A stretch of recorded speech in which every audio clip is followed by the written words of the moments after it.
안녕하세요. 저는 중앙대학교 사회학과에 있는 이나영입니다. 현재 일본군 위안부 문제 해결 운동을 위해서 정의기억연대에서도 일하고 있습니다. 오늘은 일본군 위안부 문제 해결 운동의 역사에 대해서 이야기를 여러분과 나누고자 합니다. 일본군 위안부 문제를 해결하기 위한 전 세계 시민들의 그동안의 역할과 운동의 역사가 깊고도 넓습니다.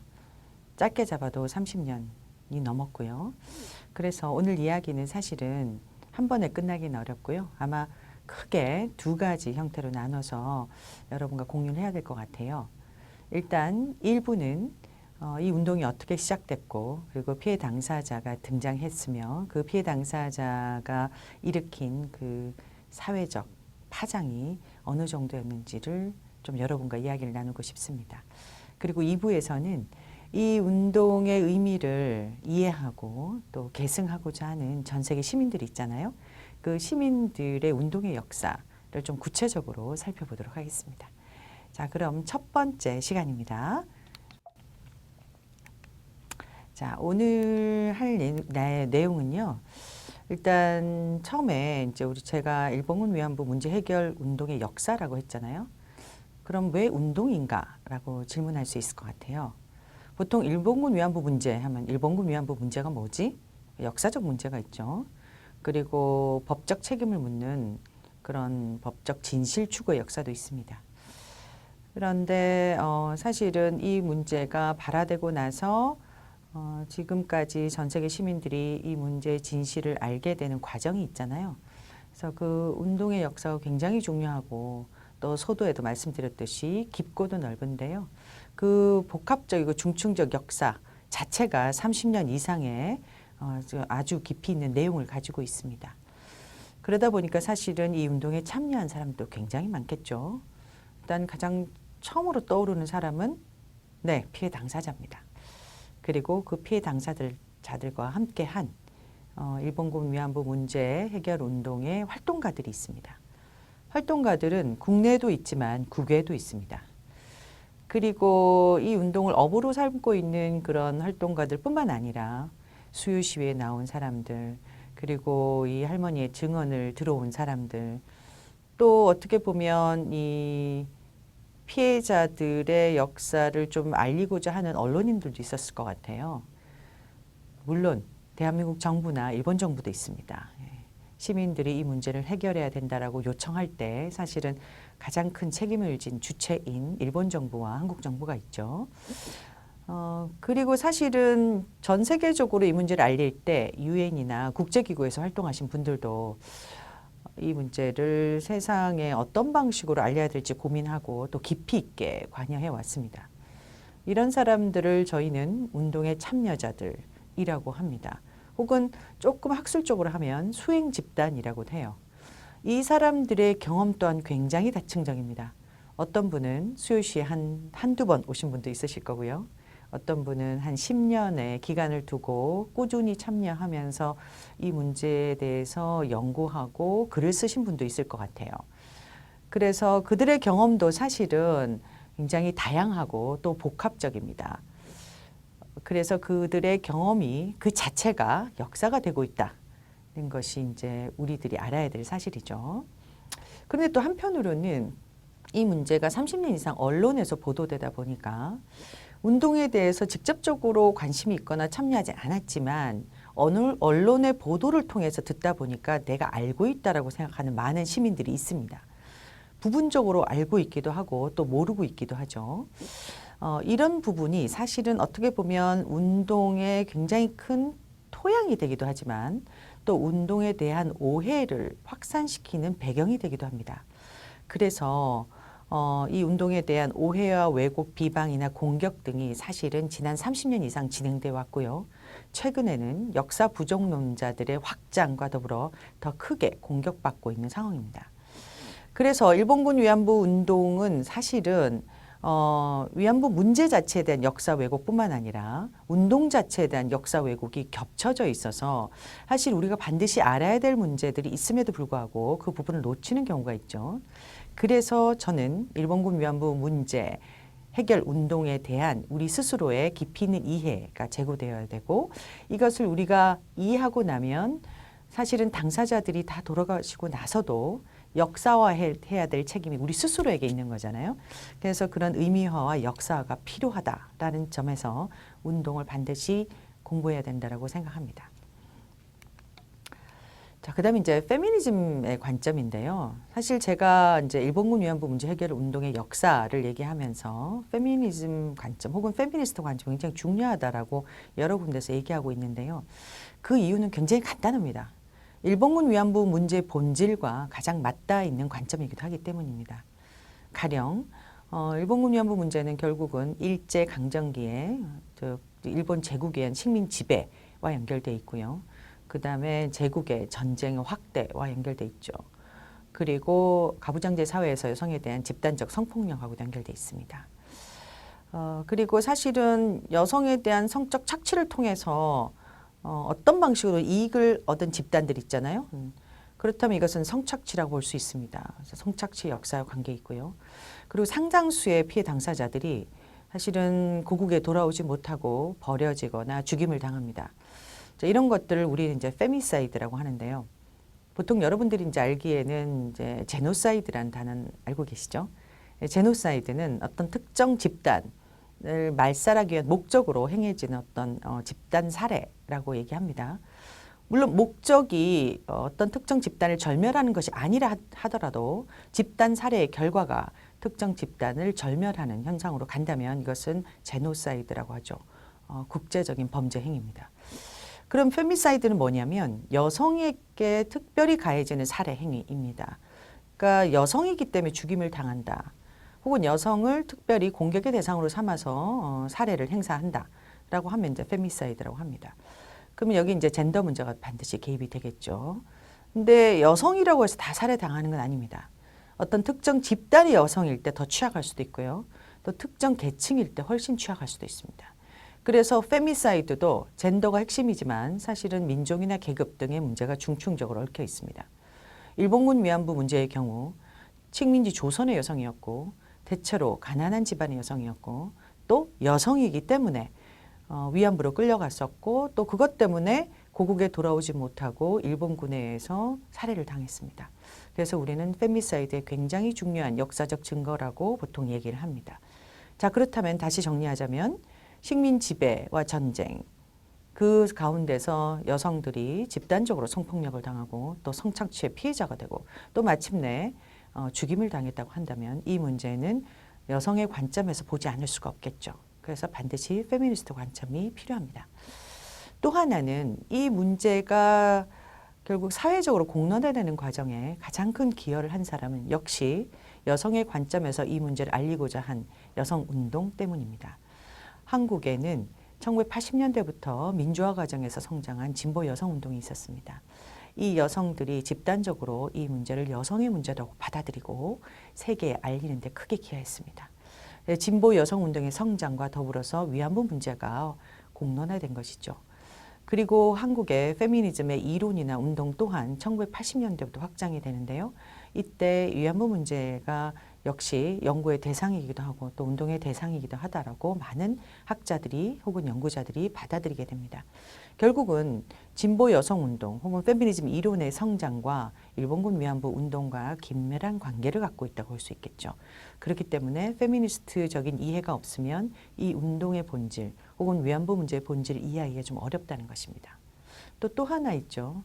가장 최근에 이제 한국 사회의 여성 문제라고 이야기되고 또 가장 한국 사회를 많이 변화시켰던 운동 중에 미투 운동이 있죠. 근데 저는 성폭력을 일상 속에서 당했지만 사실은 자신의 잘못이라고 생각하거나 혹은 수치스럽거나 부끄러워서 이 문제를 알리지 못했던 많은 사람들이 있었는데요. 그 사람들이 이 문제가 내 잘못이 아니고 결국 사회 구조적인 어떤 문제 때문에 내가 피해자가 되었다라고 인식하고 기꺼이 자신의 경험을 사회에 공유하고 그리고 가해자를 처벌해 달라고 요청하는 집단적 운동입니다. 이때 많은 사람들이 위두유를 외쳤죠. 나도 성폭력을 당했다도 있지만 사실은 그 피해자와 내가 손잡겠다. 기꺼이 연대하겠다. 그들 옆에 서 있어 주겠다라고 하는 운동입니다. 이런 운동 등이 사실은 일본군 위안부 피해자들이 아주 척박하던 시절에도 기꺼이 자기 경험을 드러냈던 그 과거의 역사와 연결되어 있다는 것입니다. 즉 지금도 여러 차원에서 젠더 부정의한 현상이 있는데요. 성차별도 있고 성폭력도 있겠죠. 이런 문제들과 일본군 위안부 문제는 사실은 뗄래야 뗄 수 없는 본질을 공유하고 있다는 것입니다. 그렇기 때문에 페미니스트 관점에서 위안부 문제의 본질을 보고 또 이 운동의 역사를 이해하는 것이 굉장히 중요하다라고 정리할 수 있겠어요.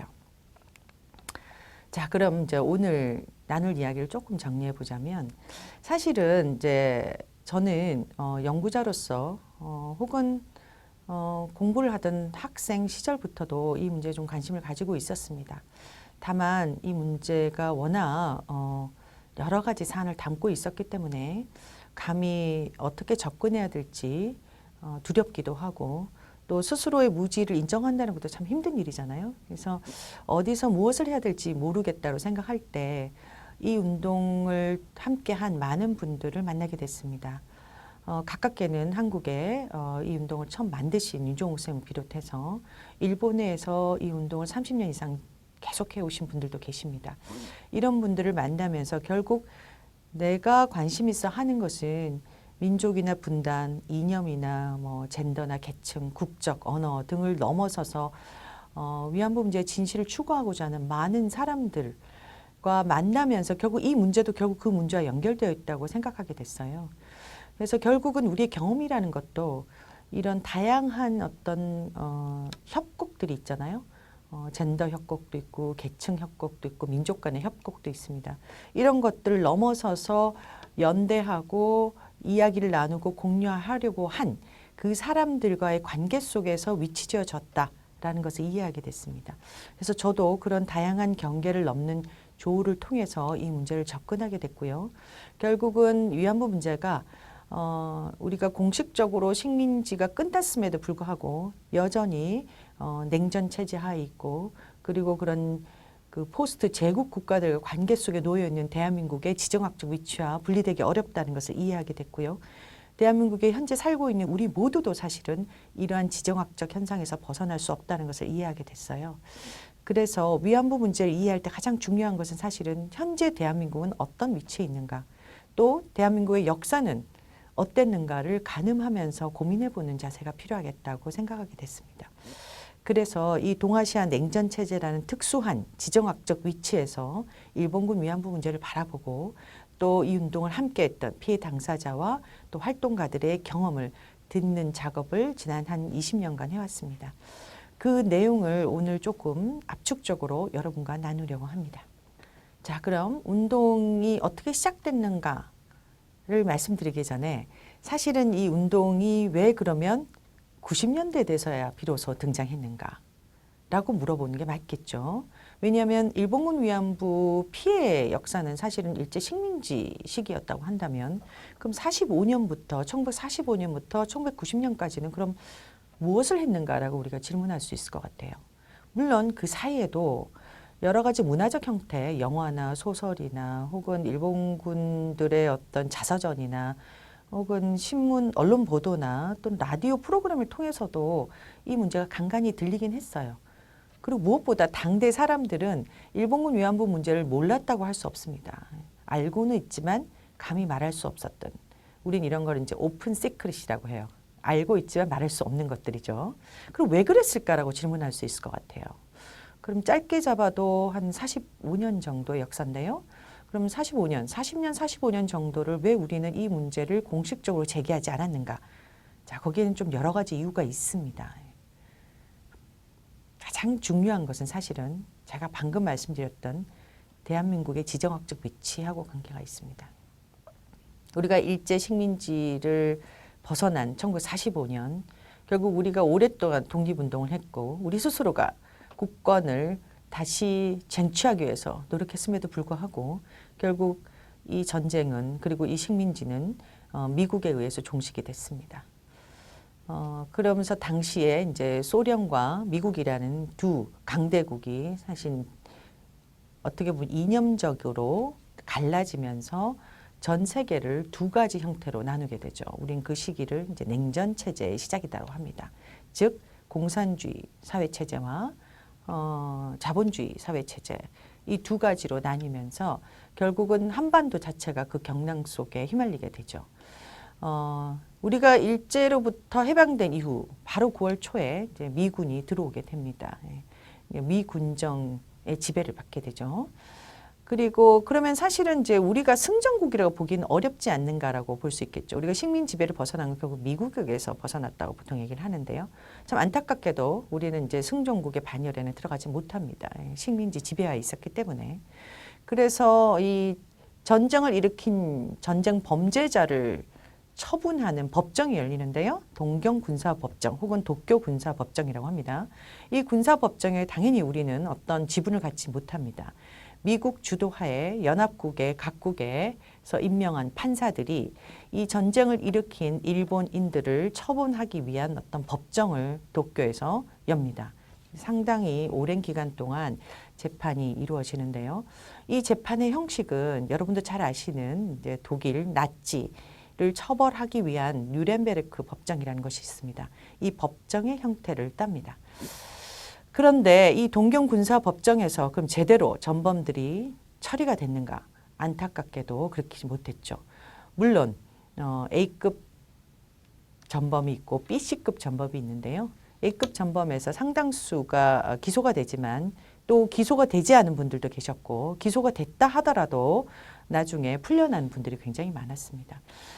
무엇보다 이 전쟁의 가장 큰 책임자였던 일본의 천황이죠. 왕이죠. 왕은 동경군사법정에서 재판을 받지 않습니다. 즉 범죄로부터 어떻게 보면 자유로워진 거죠. 즉 전쟁 범죄에 대한 책임을 지지 않았다라고 볼 수 있습니다. 사실 이게 가장 큰 전후철에서 가장 큰 어떻게 보면 불미스러운 혹은 잘못된 결과라고 볼 수 있겠죠. 그 다음에 두 번째가 있는데요. 샌프란시스코 강화조약이 있습니다. 1951년부터 52년까지 이제 진행이 되는데 사실은 51년에 샌프란시스코 강화조약 같은 경우는 1951년 9월 8일에 조인이 되고요. 실제 52년 4월 28일에 발효가 됩니다. 이건 뭐냐면 연합국이 이제 승전국이잖아요. 이제 패전국인 일본과 관계를 정상화하기 위한 조약입니다. 그 가운데는 이제 배상의 문제가 걸려 있죠. 왜냐하면 패전국이 승전국에게 배상을 해야 됩니다. 자, 그럼 어떤 방식으로 할 거냐 이런 것들을 논의하는 것이었고요. 이제 그 결과 결국 이제 일본이 어떤 정도의 배상을 한다. 그리고 연합국과 패전국 일본국 사이는 다시 국가 대 국가 간의 관계가 정상화된다는 것을 확인하는 조약이라고 볼 수 있습니다.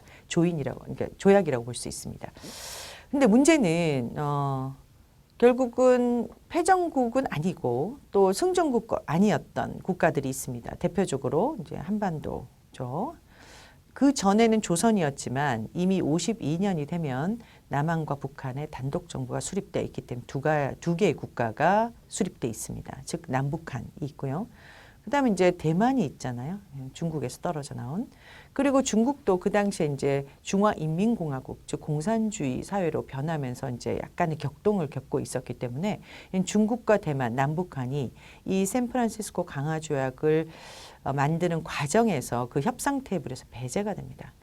그래서 한국은 사실은 대한민국 정부는 일본과의 관계 정상화를 위한 배상 문제가 해결되지 않습니다. 자, 그 이후에 이제 냉전 체제가 본격화되고요. 사실은 이 시기가 또 남한과 북한의 경우는 한국전쟁 시기였어요. 그렇기 때문에 우리는 스스로가 일본에게 책임을 물을 수 있는 어떤 역할도 없었고 상황도 안 됐죠.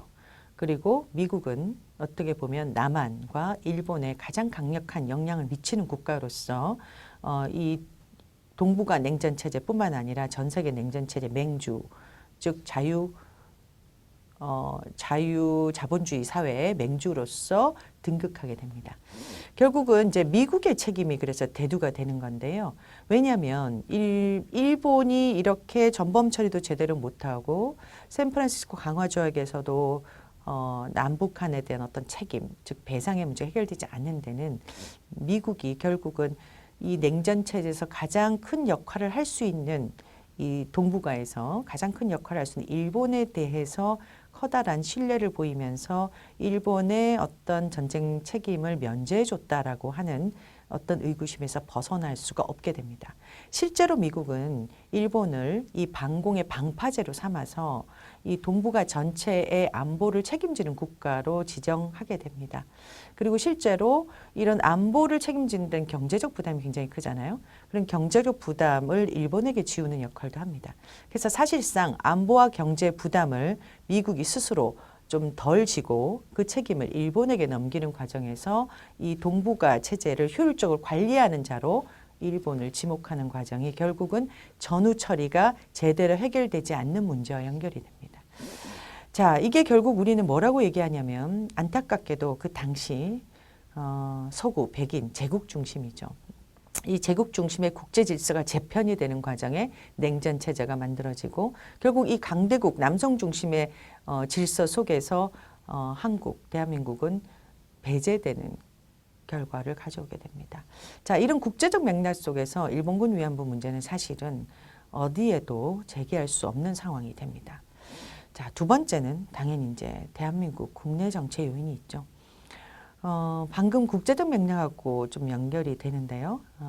대한민국은 식민 지배를 벗어난 이후로 바로 미군정, 즉 우리가 포스트 식민 상황이라고 합니다. 미군정을 겪고 그리고 분단 상황이 되고요. 패전 국가는 아니지만 아무튼 식민지를 겪었던 국가, 즉 가해 국가가 아님에도 불구하고 분단의 대상이 됐다는 것은 참으로 안타까운 일이죠. 이런 분단 상황을 겪고 그리고 바로 한국전쟁을 겪습니다. 그리고 나서는 이승만 독재 정권 그리고 박정희 군사 독재 정권의 모든 시기를 겪게 되죠. 여기에 이제 경제적으로 보면 세계에서 가장 가난한 국가 중에 하나였고요. 그리고 뭐 외교적으로나 군사적으로나 가장 무능한 국가 중에 하나가 됐습니다. 이런 상황에서 어떻게 보면 인권 문제이기도 한 이 위안부 문제를 제기할 수 있는 능력도 없고 또 할 수도 없는 상황이 맞닥뜨리게 됩니다. 특히 이제 박정희 군사정권의 문제가 제기되는데요. 1965년이 되면 이제 그 샌프란시스코 강화조약에서 안 뗐던 문제, 즉 한국과 일본과의 배상 문제는 이제 각 우리가 알아서 처리해야 된다는 그 부분이 남아 있었고요. 무엇보다도 국교가 단절돼 있었잖아요. 한 20년간 이제 국교 정상화를 위한 작업을 하게 됩니다. 이 문제를 위해서 한일 정부가 모이고요. 결국 1965년 한일 청구권 협정이 발효가 됩니다. 한일 청구권 협정에 대해서는 아마 우리 김창록 교수님께서 또 다른 강의를 통해서 여러분과 만나서 상세히 설명할 것이라고 생각이 되기 때문에 그 편을 참고하시면 되겠습니다. 자, 그래서 한일 청구권 협정에서 결국 이 문제가 해결되지 않았다라는 것이 우리에게 가장 큰 요인이 되겠죠. 자, 또 다른 책임자가 있죠. 네, 일본입니다. 네. 사실은 제가 이 문제가 해결되지 않고 침묵당 가장 큰 요인으로 뭐라고 생각하느냐라고 학생들에게 질문하면 당연히 많은 학생들은 일본 정부요 이렇게 얘기하겠죠. 네, 맞습니다. 네. 일본은 불법 강점과 식민지 책임을 전면적으로 인정하고 사죄하고 배상한 적이 없습니다. 네. 즉 식민지와 전쟁 책임을 끊임없이 부인해 왔고요. 그리고 이 문제가 제기된 이후에도 여러 가지 갈래를 통해서 부분적으로 인정하거나 부분적으로 사죄했지만 전면적으로 이 법적 책임을 진 적은 없습니다. 그래서 일본의 책임이 가장 크죠. 그것은 일본 내부의 가부장적 문화, 즉 여성 비하 문화, 굉장히 큰 관계가 있고요. 그리고 당연히 제국주의 국가는 민족주의를 기반으로 합니다. 굉장히 편향된 민족주의 경향을 가지고 있죠. 근데 일본 내부의 민족주의 성향, 그리고 일본은 계속해서 전쟁을 일으켜서 제국이 되기 때문에 우리는 이건 이제 후발 제국주의라고 합니다. 그런 전쟁을 통해서 제국으로 성장했기 때문에 사실은 엄청나게 군국주의 문화가 만연해 있었죠. 군국주의 문화는 기본적으로 이제 군사적인 힘을 활용해서 어떤 형태든지 우리가 보통 얘기하는 인권이나 뭐 이런 문제는 전혀 신경 쓰지 않고 결국은 사람을 착취하고 폭력을 행사함을 통해서 어떤 국가의 형태를 만드는 건데요. 이런 군국주의 문화를 통해서 성장했기 때문에 당연히 여성이나 혹은 약자들을 제국으로 성장하는데 어떤 발판으로 삼는 것에 대해서 큰 문제의식을 가지고 있지 않았다라는 것입니다. 자, 그러면 일본이 패전을 했는데요. 패전하게 된 배경은 여러분이 아시죠? 네, 원자폭탄으로 패전을 합니다. 그렇기 때문에 전쟁에 대한 가해, 이 가해 책임 혹은 가해에 대한 죄책감보다는 원폭으로 인해서 패전했다라는 것에 대한 피해의식이 훨씬 더 큽니다. 굉장히 오랫동안 있었죠. 그래서 사실 일본 사람들 중에 이 평화에 대한 감성이 굉장히 높으신 분들이 많으시잖아요. 당연히 이 어떻게 보면 원폭의 가장 큰 피해자가 일본이라고 볼 수 있잖아요. 일본 시민들이죠. 그 일본 시민들의 머릿속에는 원자폭탄이라는 것이 얼마나 어마무지한 인간에 대한 폭력 행위인가를 잘 알고 있습니다. 그래서 이 패전에 대한 감수성이 오히려 더 크다. 즉 가해에 대한 죄책감보다는 원자폭탄에 대한 어떤 두려움과 무서움. 그래서 그것 때문에 전쟁에서 졌다라고 하는 것에 대한 감수성이 더 크다는 거예요. 자, 이게 있기 때문에 사실은 일본에서는 한국의 조선에서 이루어졌던 그 가행에 대해서 배운 적도 없고 사실은 깊이 있게 성찰할 수 있는 여유도 없었다고 볼 수 있습니다. 그런데 일본은 아까도 말씀드렸지만 미국의 비호를 등에 업고 전쟁 책임을 면제당했고요. 또 한국 전쟁을 발판으로 굉장히 큰 경제 성장을 이루었죠. 그러면서 사실 그 식민지 시기에 그들이 조선인들을 강제 동원하고 착취했다는 것보다는 패전을 했지만 우리가 이렇게 그 패전의 역사를 딛고 일어나서 강대국이 됐다라고 하는 이제 자부심이 또 성장하게 됩니다. 이제 한편으로는요. 그게 이제 특히 아베 정권 이후에서 이 부분이 굉장히 강조되죠. 자, 그러면서 동시에 이제 일본 안에 아까 제가 민족주의, 군국주의 문화가 있다고 했잖아요. 사실은 민족주의와 군국주의 문화는 극우들의 가장 큰 어떤 토양이 됩니다. 자기 나라에 대한 과도한 자부심, 그리고 어떤 군사적 무력 행위를 통해서 뭔가를 할 수 있다는 자만심, 이런 것들이 여전히 남아있는 사람들이 많이 있겠죠. 이런 사람들이 특히 90년대, 1990년대 이후로부터 크게 세력을 확장하게 됩니다. 일본에는 아까도 말씀드렸지만 평화를 사랑하는 수많은 시민들이 있습니다. 그렇지만 그 사람들도 역시 일본 전체가 우경화되면서 이러한 어떤 기류에 편승하게 되는 사람들도 나타나겠죠. 그러면서 우리가 리버럴이라고 하는데요. 우리나라식으로 하면 어떻게 보면 약간 진보적인 사람들을 볼 수 있습니다. 그런 사람들도 이 역사 수정주의의 대열에 합류하게 됩니다. 그 배경에는 사실은 일본이 천황제를 사실은 어떻게 보면 패전 국가고 전쟁에 책임이 있는 천황이잖아요. 이것이 한번 뒤바뀌었으면 일본 사회 전체도 좀 바뀌었을 텐데 일본은 한 번도 천황제 국가에서 벗어난 적이 없습니다. 그러니까 한마디로 말하면 국가의 체제 자체가 변한 적이 없다는 것이죠. 물론 일본은 민주주의 국가입니다. 그렇지만 일본은 자민당이 오랫동안 집권하고 있습니다. 역시 이것도 국민의 힘으로 여러 번 혁명을 겪었던 대한민국과는 굉장히 다르죠. 그러니까 일본 시민들이 굉장히 순종적이고 수능적인 것도 사실은 체제 변화를 국민의 힘으로 이루어 본 적이 없는 역사와 연결이 됩니다. 그렇기 때문에 결국 과거의 역사에 대해서 문제의식을 느끼고 집단적으로 저항하고자 해도 그런 승리의 경험이 있어야만 그게 가능한데 일본은 사실 안타깝게도 그런 경험이 없다는 것이죠. 그래서 이런 일본 전체의 사회, 정치, 경제, 이 문화의 문제가 이 문제를 해결하지 못하게 하고 침묵하게 한 굉장히 큰 배경이 되겠죠. 자, 그 다음에 이제 한국의 문화를 좀 말씀드려야 될 것 같아요. 제가 이 문제가 왜 침묵당했을까라고 질문했을 때 놀랍게도 또 상당수의 여학생들은 한국의 가부장제 문화요. 이렇게 지적하기도 합니다. 네, 적합합니다.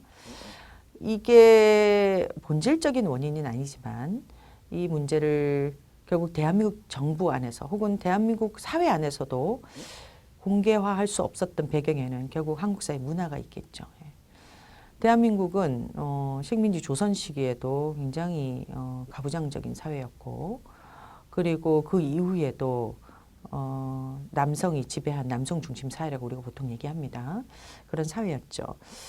그래서 식민지 조선 시대에 이 위안부로 끌려가셨던 많은 분들 그리고 피해를 입으셨던 많은 분들이 돌아와서도 가족들에게 알리지 못하고 혹은 고향에 못 가고 혹은 알렸다 하더라도 집 밖으로 쫓겨났던 여러 경험이 있습니다. 혹은 사회적으로 스스로가 수치스럽다고 생각하고 숨죽여 살아야만 했던 이유가 있죠. 바로 한국의 이제 가부장적 문화, 즉 순결 이데올로기 때문입니다. 즉 몸버린 여성은 감히 어떻게 가족에 돌아올 수가 있느냐. 여러분 환양년이라는 얘기 들어보셨죠? 옛날 고려시대 때 공료로 끌려갔던 여성들 중에 원나라로 끌려갔죠. 그 여성들 중에 정말 죽을 고생을 다해서 고국에 돌아오고 가족의 품에 돌아왔음에도 불구하고 그 여성들을 환향년, 즉 고향으로 돌아온 여자란 뜻입니다. 그런 여자라고 하고 손가락질하고 쫓아냈던 역사가 있습니다. 역시 위안부로 끌려가 고통스러운 경험을 했던 여성들도 그런 사회적 낙인을 안고 살아야 했죠. 그래서 가족으로부터도 배제당하고 마을 주민들로부터도 배제당하고 국가와 사회로부터도 버림을 받았습니다. 또 스스로도 몸버린 여성이라고 생각해서 수치스러워서 숨어 살았습니다. 결국 이것은 우리 스스로의 문제이죠. 그들이 피해자라고 생각하지 못했던 한국 사회의 그 여성에 대한 인식이 굉장히 척박했던 그런 문제가 있습니다. 또 하나는 이제 한국 사회 여전히 남아있는 식민성의 문제인데요. 우리 손으로 독립을 쟁취하지 못한 역사, 그리고 냉전 체제의 이 지정학적인 어떤 소용돌이 속에 휘말리게 되면서 한국 사회 스스로가 결국은 일제 잔재로부터 완전히 극복하기 어려웠다. 여러분도 아시겠지만 사실은 아까 그런 이제 냉전 체제 속에서 일제 우리가 흔히 친일파라고 하죠. 즉 일제 부역했던 많은 사람들이 제대로 처벌받지 못하고 다시 주요한 요직에 등용이 되거나 또는 일제가 만들어 놓은 여러 가지 인프라나 제도나 이런 것들이 그대로 수용되는 과정을 우리는 겪었잖아요. 그리고 그 식민지 36년의 역사라는 굉장히 어떻게 보면 한 세대를 넘어서는 어떤 경험인데요. 그것이 오랫동안 각인이 되어 있었을 거 아닙니까? 그러니까 일제가 심어놓은 조선 사람들은 열등한 국민이다. 예를 들어 지금도 우리 어르신들이 하는 얘기 중에 조선 사람들은 모래알 같다라든지 뭐 게으르다라든지 뭐 이런 여러 가지 담론들이 있는데 사실 그것들은 일제시대 때 만들어진 담론입니다. 일제가 스스로 우리 민족이 열등한 민족이다. 그래서 일본 사람들한테 순종적으로 복종할 수 있도록 하기 위해서는 문화적 장치들을 많이 만들어 놓는데요. 그 중에 하나가 이제 의식을 변화시키는 겁니다. 그게 35년 이상의 역사를 가지고 있으니까 결국 오랫동안 남아있을 거 아니에요. 그러니까 우리 스스로도 일본에 비해서 열등한 민족이다라고 하는 생각을 가지고 있었고 그리고 실제 우리가 굉장히 가난한 국가로서 또 전쟁을 치르면서 힘들게 살고 있는 동안 일본은 경제 강대국으로 성장했기 때문에 이제 2중, 3중의 열등감을 가지게 되겠죠. 여기에 이제 우리는 또 미군의 지배를 받고 또 지금도 미군이 주둔하고 있고 우리를 어떻게 보면 구제해준 형님 같은 국가로서 미국을 바라보게 되는 어떤 선망의 국가로 미국을 보게 됐잖아요. 그러니까 미국에 대한 열등감까지 겹쳐져요. 그러니까 과거의 제국들이 사실은 그 스스로가 저질렀던 잘못을 인정하고 사실 식민지, 피식민지 국가들에 대해서 제대로 사과하고 배상한 역사 사실 거의 없거든요. 그러다 보니까 결국은 돈과 권력 혹은 군사적인 힘 이런 것들이 굉장히 중요한 국가의 자산이고 또 이것 때문에 국가가 다른 국가를 지배할 수 있다는 것을 알게 된 많은 한반도의 사람들은 상대적으로 일본이나 미국에 대해서 열등감을 가지게 되겠죠. 그러니까 결국 이게 굉장히 오랫동안 지속이 됩니다. 지금도 한국에는 이제 우리 어른들이 친일파가 있네, 뭐 숙미주의자들이 있다, 뭐 이런 얘기를 하잖아요. 이제 그게 바로 그런 열등감과 연결이 된다고 저는 생각합니다. 여기에 이제 한국이 자신감을 가지게 된 게 이제 1980년대 민주화 운동 과정에서부터인데요. 본격적으로 경제가 성장하고 또 우리가 우리 힘으로 또 시민의 힘으로 이 민주화를 일궈내면서 자신감이 생기잖아요. 그러면서 과거의 역사를 다시 보는 과정에서 어떻게 보면 한쪽으로는 이 민족의 자긍심을 키워나간다는 것이 어떻게는 과도하게 한국식 민족주의를 좀 각성시키거나 재구성하려는 움직임이 있었죠. 근데 사실 이거는 민주화운동 과정에서만 생긴 게 아니고 박정희 군사독재 정권에서도 한국식 민주주의, 한국식 경제성장식으로 말하면서 한국식 민족주의를 굉장히 여러 가지 방식으로 구성해내는 역사가 있었습니다. 자, 이것은 당연히 이제 남성 중심적 민족주의죠. 왜냐하면 결국 이 민족이라고 할 때 그 민족의 구성원으로서 여성을 전혀 고려하지 않은 담론이자 또 실제적으로 실행하는 과정에서도 여성이 참여되지 않죠. 그래서 우리는 이제 남성 중심적 민족주의라고 합니다. 자, 이런 것들이 복합적으로 얽혀서 피해 당사자 여성들은 실제로 2중, 3중의 상흔을 입습니다. 자, 우리가 첫 번째 트라우마는 결국은 위안부로서의 어떤 끔찍한 경험이겠죠. 굉장히 오랫동안 그 상흔이 갔을 거 아닙니까? 육체적으로도 그렇고 정신적으로도 그렇고. 근데 한국에 돌아와서도 한국 사람들이 계속해서 손가락질하고 배제하고 숨어 살아야 되고 이런 것들이 사실은 이제 두 번째 상을 입게 되는 계기가 되죠. 자, 우리는 보통 요즘은 성폭력 영역에서는 2차 가해 그리고 이제 피해자들 2차 피해를 입는다고 합니다. 심지어 요즘은 3차 피해, 3차 가해란 말도 하죠. 왜냐하면은 그 가해자와 동조해서 결국은 피해자에게 다시 한번 피해를 입히면 2차 피해지만 우리가 그 옆에서 알고도 침묵하거나 말하지 않으면 결국 그것도 이제 가해라고 얘기를 하죠. 그렇다고 본다면 이 피해 당사자 여성들은 2중, 3중, 어떻게 4중의 피해를 입고 오랜 상흔을 안고 대한민국 안에서 살아간다는 것입니다. 그리고 스스로도 그런 구조나 어떤 사회 문화적인 현상에서 자유롭지 못하잖아요. 우리 의식이라는 것이. 그러니까 개인적으로도 이거는 내가 잘못해서 그래. 그러니까 나의 문제라고 환원하면서 이 문제를 구조의 문제라고 하거나 생각하거나 혹은 대한민국 전체가 혹은 식민지 조선이 전체가 입었던 피해라고 인지하지 못했다는 것이죠. 예. 그래서 스스로도 자기 잘못이라고 생각하면서 오랫동안 살아가게 됩니다. 자, 이게 이 문제를 대한민국 안에서조차 말하지 못하게 한 큰 배경이 됩니다.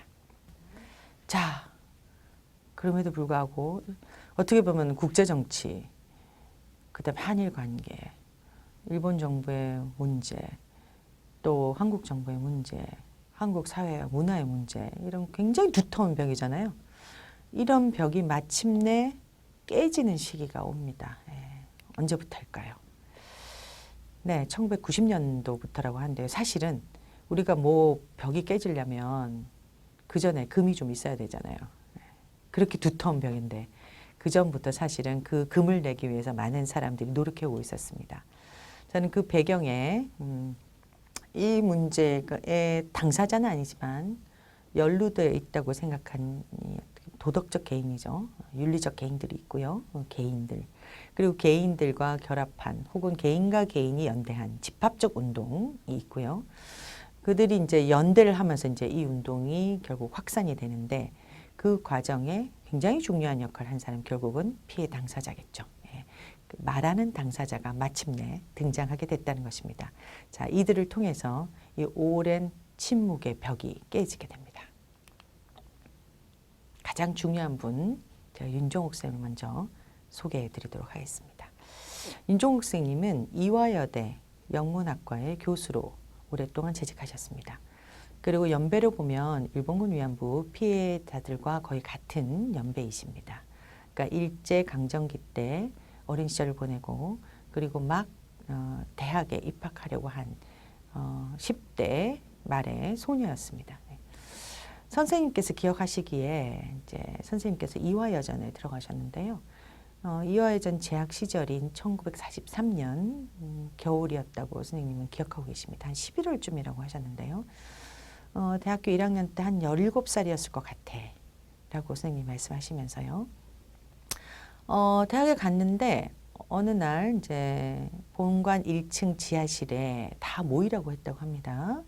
학생들을 모으라고 하고 군복 입은 사람들이 누군가 와서 네모 반듯한 종이를 주면서 글자가 거기는 뭔가 빼곡하게 적혀 있었는데요. 자세히 읽어볼 틈도 없었다고 합니다. 그러면서 지문을 찍으라고 했다고 해요. 그래서 지문을 다 찍었다고 해요. 친구들과 같이. 그러고는 싹 걷어갔다고 합니다. 자, 이게 뭘까 곰곰이 생각하다가 집에 가서 아버지께 말씀을 드렸다고 해요. 윤종옥 쌤의 아버님은 금강산에 우리 조선시대 이제 일제강점기죠. 최초로 금강여관을 만드신 분이고 아주 진보적인 목사님이십니다. 그리고 집안이 다 독립운동 하시는 분이셨어요. 그래서 아버지께서 너 학교 가면 안 되겠다 라고 생각하시고 그 다음날부터 학교를 가지 말라고 하셨어요. 아마도 나중에 우리 피할머니들도 말씀하셨는데요. 그때는 처녀공출이라 그래서 일본 애들이 다 여자들을 시집 안 간 여자들을 끌고 간다. 끌고 가면 뭔가 끔찍한 일을 당할 것 같다라는 소문이 흉흉하게 돌고 있었고 구체적으로 그것이 뭔지는 알 수 없었지만 아무튼 끌려가면 돌아올 수 없을 것 같다는 두려움과 공포가 그 당시 식민지 조선사회에 꽉 퍼져 있었다고 합니다. 그래서 윤종옥 쌤의 아버님도 빨리 윤종옥 쌤을 시집 보내려고 여기저기 알아봤다고 해요. 그런데 그 당시에 이제 일제 말기고 한참 전쟁이 진행되는 시기였잖아요. 그래서 강제징용과 징병이 엄청나게 집단적으로 이루어질 때였습니다. 그러니까 윤종옥 쌤 표현으로는 멀쩡한 총각이 거의 없다고 보면 된다라고 말씀하셨어요. 그러니까 시집갈 데도 없고 그리고 억지로 좋아하지도 않는 사람에게는 시집가고 싶지 않다라고 분명히 의사를 표명했고요. 다행히 윤종옥 쌤의 아버님은 개화한 목사님이셨고 또 굉장히 당대로 봤을 때 진보적인 분이셨기 때문에 그래 너 시집 안 가도 된다라고 허락하셨다고 합니다. 그래서 다행히 이제 두 가지 화를 면했죠. 일본군 위안부로 끌려갈 수 있었던 걸 피했고 그리고 강제로 결혼할 수도 있었는데 그 결혼을 피했습니다. 자, 이 두 가지를 피하고 나서 선생님께서 가만히 곰곰이 생각했다고 합니다. 그리고 바로 이제 45년이 되면 해방이 되잖아요. 해방되고 나서 그 강제징용, 징병 나갔던 많은 분들 혹은 어떻게 보면 난민이 돼서 해외에 떠돌던 많은 조선인들이 이제 돌아오게 되는데요. 그 돌아온 사람들을 쳐다보면서 왜 그 당시에 지장을 찍었던 그 많은 여성들 혹은 처녀 공출로 갔다고 했던 그 많은 여성들은 돌아오지 않는가라고 의문을 품게 됐다고 합니다. 그래서 서울역이나 이런 데서 많은 사람들이 돌아오는데 그 여자들이 안 보이는 것을 보고 사람들을 붙들고 물어보기 시작했다고 해요. 그 여자들은 다 어디 갔어요? 왜 돌아오지 않는 거예요? 뭐 때문에 간 거예요? 이렇게 질문을 했다고 합니다. 물론 대부분의 사람들이 대답을 하지 않거나 얼버무렸다고 해요. 그러니까 끔찍하게 그리고 갔지. 뭐 이런 식으로 얼버무리면서 오히려 윤종옥 선생님의 그 궁금증, 호기심은 더 커져만 갔다고 합니다. 그래서 혼자서 계속해서 캐물으면서 결국은 구체적으로 뭔지는 알 수 없지만 조선의 여성들이 상당히 많이 끌려가서 끔찍한 일을 당하고 돌아올 수 없었구나라고 알게 되었다고 해요. 자, 그러니까 위안부란 말은 사실은 알지도 못했고 많은 사람들이 구체적으로 그 여성들이 어떤 경험을 했는지도 알지도 못했지만 조금씩 캐물어 가면서 윤곽을 알게 됐고요. 그리고 선생님은 그 끔찍한 조선을 벗어나기 위해서 한국전쟁 말기에 한국전쟁 말기에 미국으로 유학을 가게 됩니다. 그 과정에서 선생님 스스로가 스스로에게 질문했다고 해요. 어떻게 인간이 인간에게 이럴 수가 있나? 어떻게 사람이 사람에게 이럴 수가 있나? 그 질문의 답을 구하기 위해서 그 이후로 평생 위안부 문제에 매달리게 됩니다. 선생님은 그래서 사실은 1970년대 일본에서 뭐 관련 이야기가 나오거나 또는 최초로 위안부라고 하는 사람이 일본에서 나왔다는 소식을 들었을 때 혹은 일본 군인들이 어떤 회고록을 냈을 때 이런 것들을 자료를 다 스스로가 찾아서 읽고 정리하고 계셨습니다. 그리고 이미 80년 초에도 그런 위안부들의 역사를 알기 위해서 혼자서 직접 자기 돈으로 찾아가고 그 증인들을 만나서 기록하고 하는 작업을 했어요. 그게 처음에 이제 한국일보에 먼저 1980년대 초반에 게재가 되고요. 그리고 주변의 사람들에게도 이야기를 하면서 도움을 요청했겠죠. 그리고 1990년이 되면은 선생님께서 혼자서 스스로 찾아다녔던 그 역사를 또 정리해서 한겨레 신문에 또 게재를 해요. 그러니까 사람들이 아, 이런 일이 있었구나라고 점차 알게 되겠죠. 근데 아까도 말씀드렸듯이 그 당시는 한국의 민주화운동 시기고 또 많은 여성들이 있었기 때문에 이 이야기에 공감하는 사람들이 점차 늘어났게 되겠죠. 그리고 이제 선생님은 강연을 다니기 시작했대요. 아까 그 한겨레 신문의 글을 싣고 나서 그 글을 일본에 있는 제일 조선인들이 보게 됩니다. 그 글을 일본어로 번역을 하고 또 책으로 묶어내요. 그러니까 이제 일본에 계신 많은 제일 조선인 여성들 또 이 문제에 관심 있었던 양심 있는 일본인들이 윤종옥 쌤을 초청하게 돼요. 가령 예를 들어서 1990년 12월에 일본 도쿄의 YWCA에서 제일 조선인 여성들이 마련한 간담회가 있었는데요. 그 당시에 종군 위안부 문제 우리 여성 네트워크가 이제 이후에 결성이 되고요. 그러면서 강연을 다니면서 이 강연에서 제일 조선인들뿐만 아니라 아까 말씀드린 일본인들도 윤종옥 쌤 만나셨겠죠.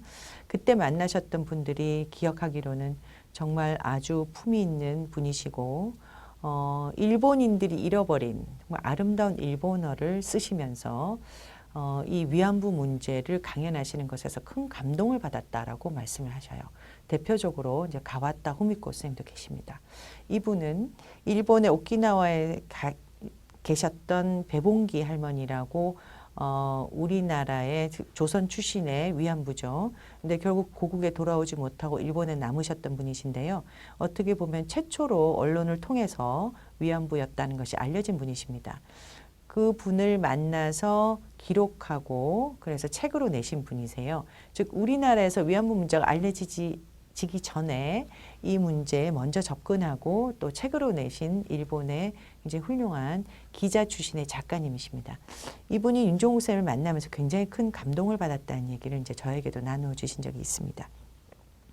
윤종옥 쌤은 어린 시절에 일본 교육을 받았고 그리고 또 미국으로 유학 가셔서 영어도 잘하시고 또 영문과 교수시잖아요. 그리고 또 당연히 한국 사람이니까 한국말 너무 잘하시죠.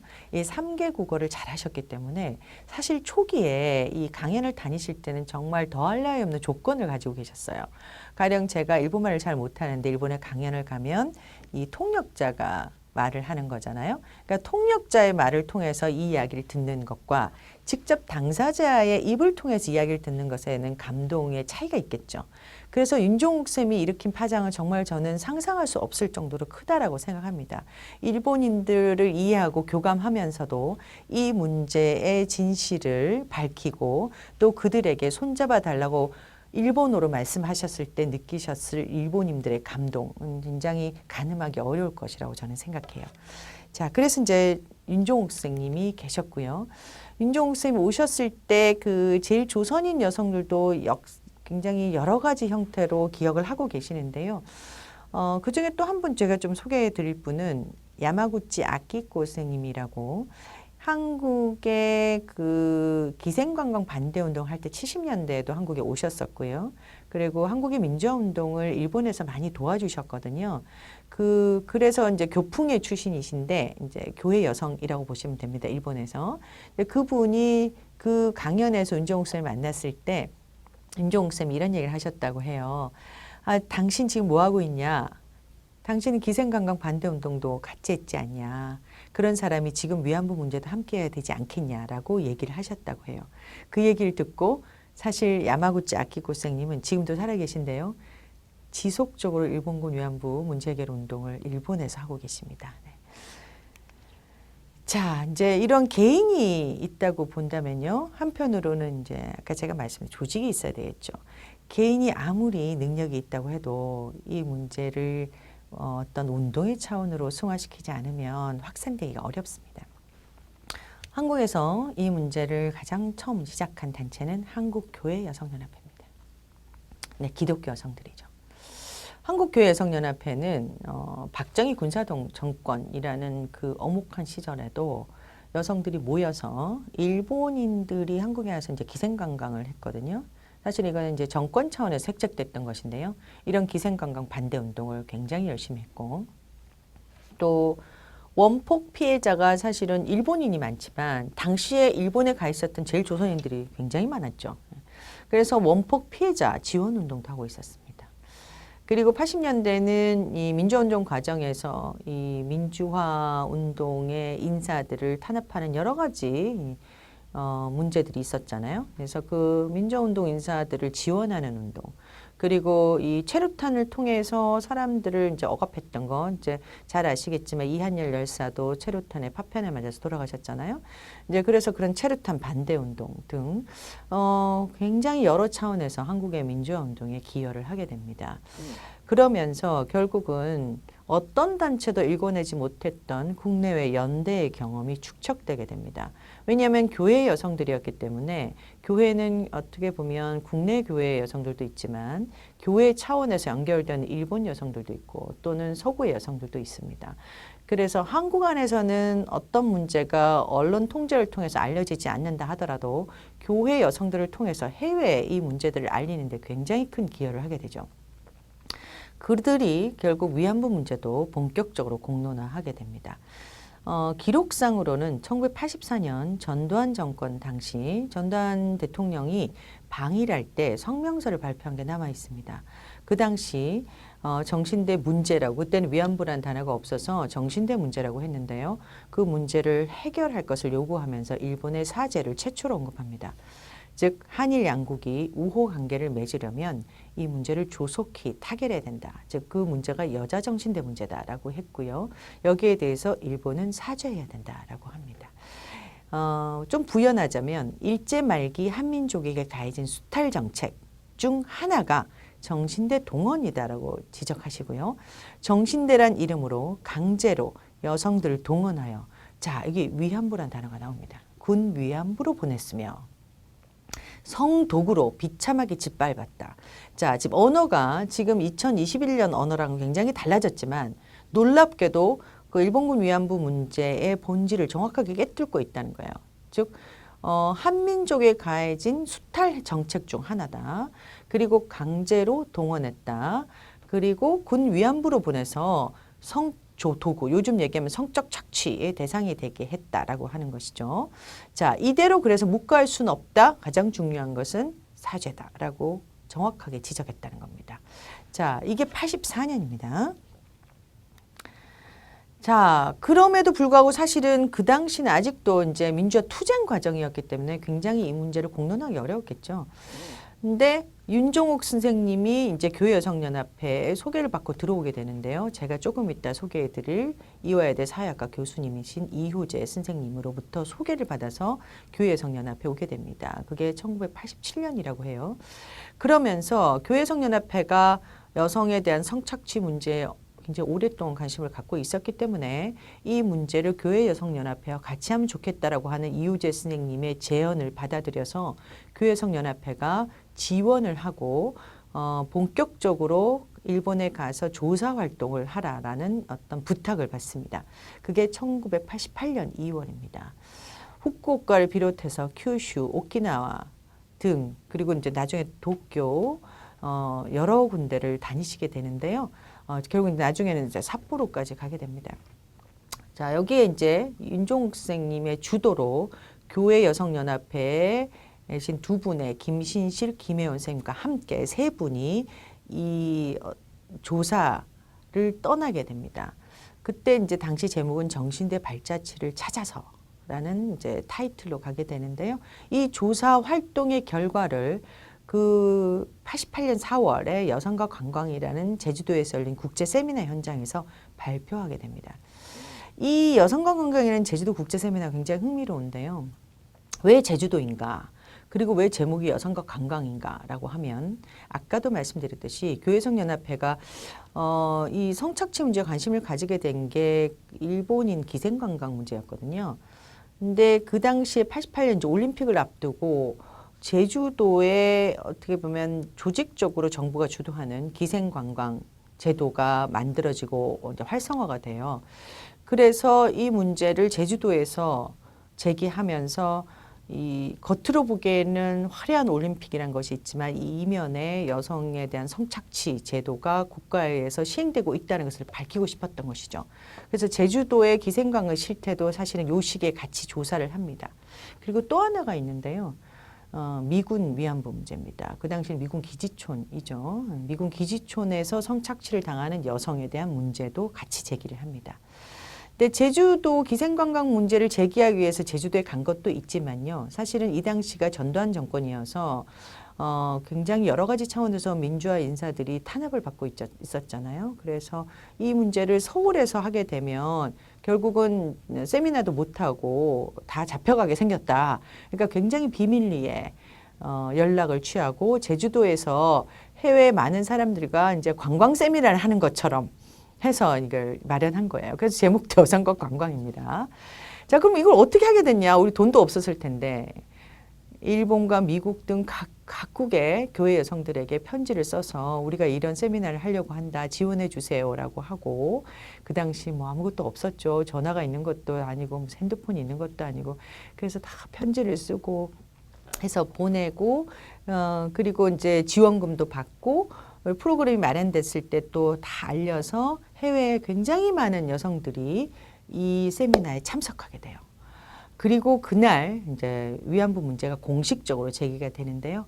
그 자리에 있었던 윤영애 쌤 말로는 마치 마가의 다락방의 성령의 역사한들 우리 모두 다 울었다. 그래서 눈물 바다가 됐고 특히 그때 같이 와 있던 일본인들 제일조선인들 이런 분들이 이 문제가 내 문제라고 여기게 되는 큰 계기가 됐다라고 합니다. 사실은 저는 이 그 교회성 연합회 운동이 굉장히 중요하다고 생각하는데요. 교회성 연합회 그 어떤 성명서나 이 활동 내용을 보면 제국주의와 식민주의 그리고 계급차별과 성차별이 맞물린 문제로서 당시에 이제 정신대라고 했죠. 이 정신대 문제, 기생관광, 어떻게 보면 미군 기지촌의 성매매 이런 것들의 연속성을 얘기하고 있다는 것. 그리고 이 성폭력과 성매매, 그 당시 성매매는 단어가 없었거든요. 윤락행위라고 그랬죠. 이런 것들이 구분되어 있는 것이 아니라 물론 특수성은 있지만 연결성 혹은 공통성이 있다는 것을 이미 알고 있었다는 거예요. 그래서 굉장히 중요한 그 시기에 이 문제가 드디어 이제 한국 사회에 알려지게 됐다는 겁니다. 자, 이제 이 사진은 그 윤종옥 쌤과 김신실, 김혜원 선생님이 한국교회 여성연합회 지원을 받아서 오키나와나 후쿠오카 이런 데를 답사했을 때 사진이에요. 김혜원 선생님께서 이제 가지고 있던 소중한 사진을 저희와 공유해 주셨습니다. 그리고 이 사진은 이제 그때 여성과 관광 세미나 현장에서 배포되었던 자료집입니다.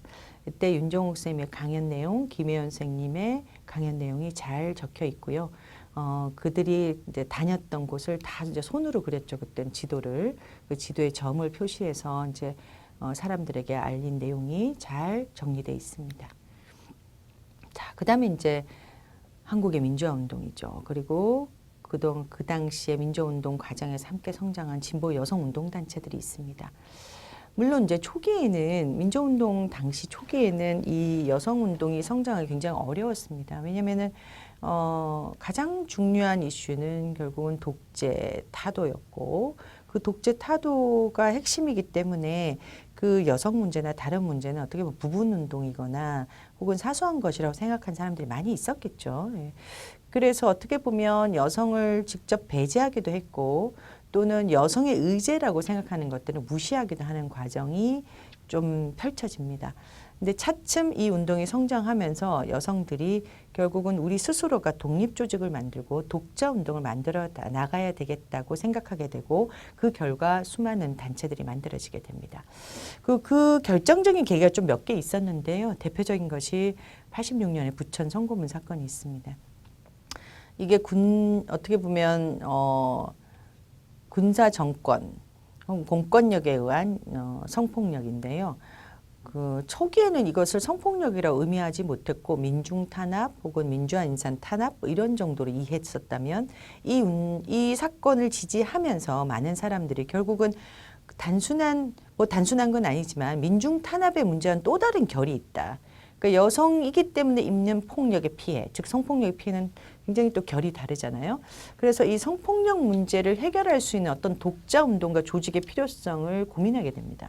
그리고 80년대는 여성에 대한 인신매매, 그리고 가정폭력 이런 것들에 대해서도 많은 사람들이 고민을 하게 돼요. 이것이 결국은 남성과 같은 조직에 있어서는 독자적으로 좀 의지하기 어렵겠다라고 생각하는 많은 사람들이 이제 등장하게 되죠. 그러면서 이 여성의 경험과 고통을 드러내고 여성이 어떻게 보면 몸버린 여성이거나 수치스러운 존재가 아니고 피해자다라고 생각하게 되는 사람들이 많이 생기게 돼요. 그래서 여성 피해자 혹은 피해자 여성이라는 담론이 등장하는 시기가 바로 이제 80년대 중후반이 되면 됩니다. 자, 그러면서 이제 한국 여성 운동단체들, 즉 진보 여성 운동단체들이 성립되게 되는데요. 그냥 대표적으로 한국 여성의 전화.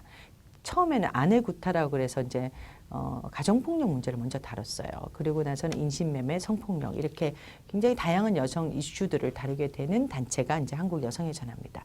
그 다음에 여성평화회가 만들어지는데요. 여성평화회는 기본적으로 여성의 평등, 발전, 평화 그리고 이제 민주화 모든 것들을 다 포괄하려고 했는데요. 결국은 이제 내부적으로 좀 결이 달라져서 해소가 되고 이게 이제 87년이 되면 한국 여성 민우회, 한국 여성단체 연합으로 갈라지면서 단체가 새롭게 성장하게 됩니다. 그리고 한국 여성 노동자회도 이제 87년에 만들어지죠. 자, 이런 여성 단체들이 있었기 때문에 한국 정신대 문제 대책 협의회가 90년에 만들어질 수 있었습니다.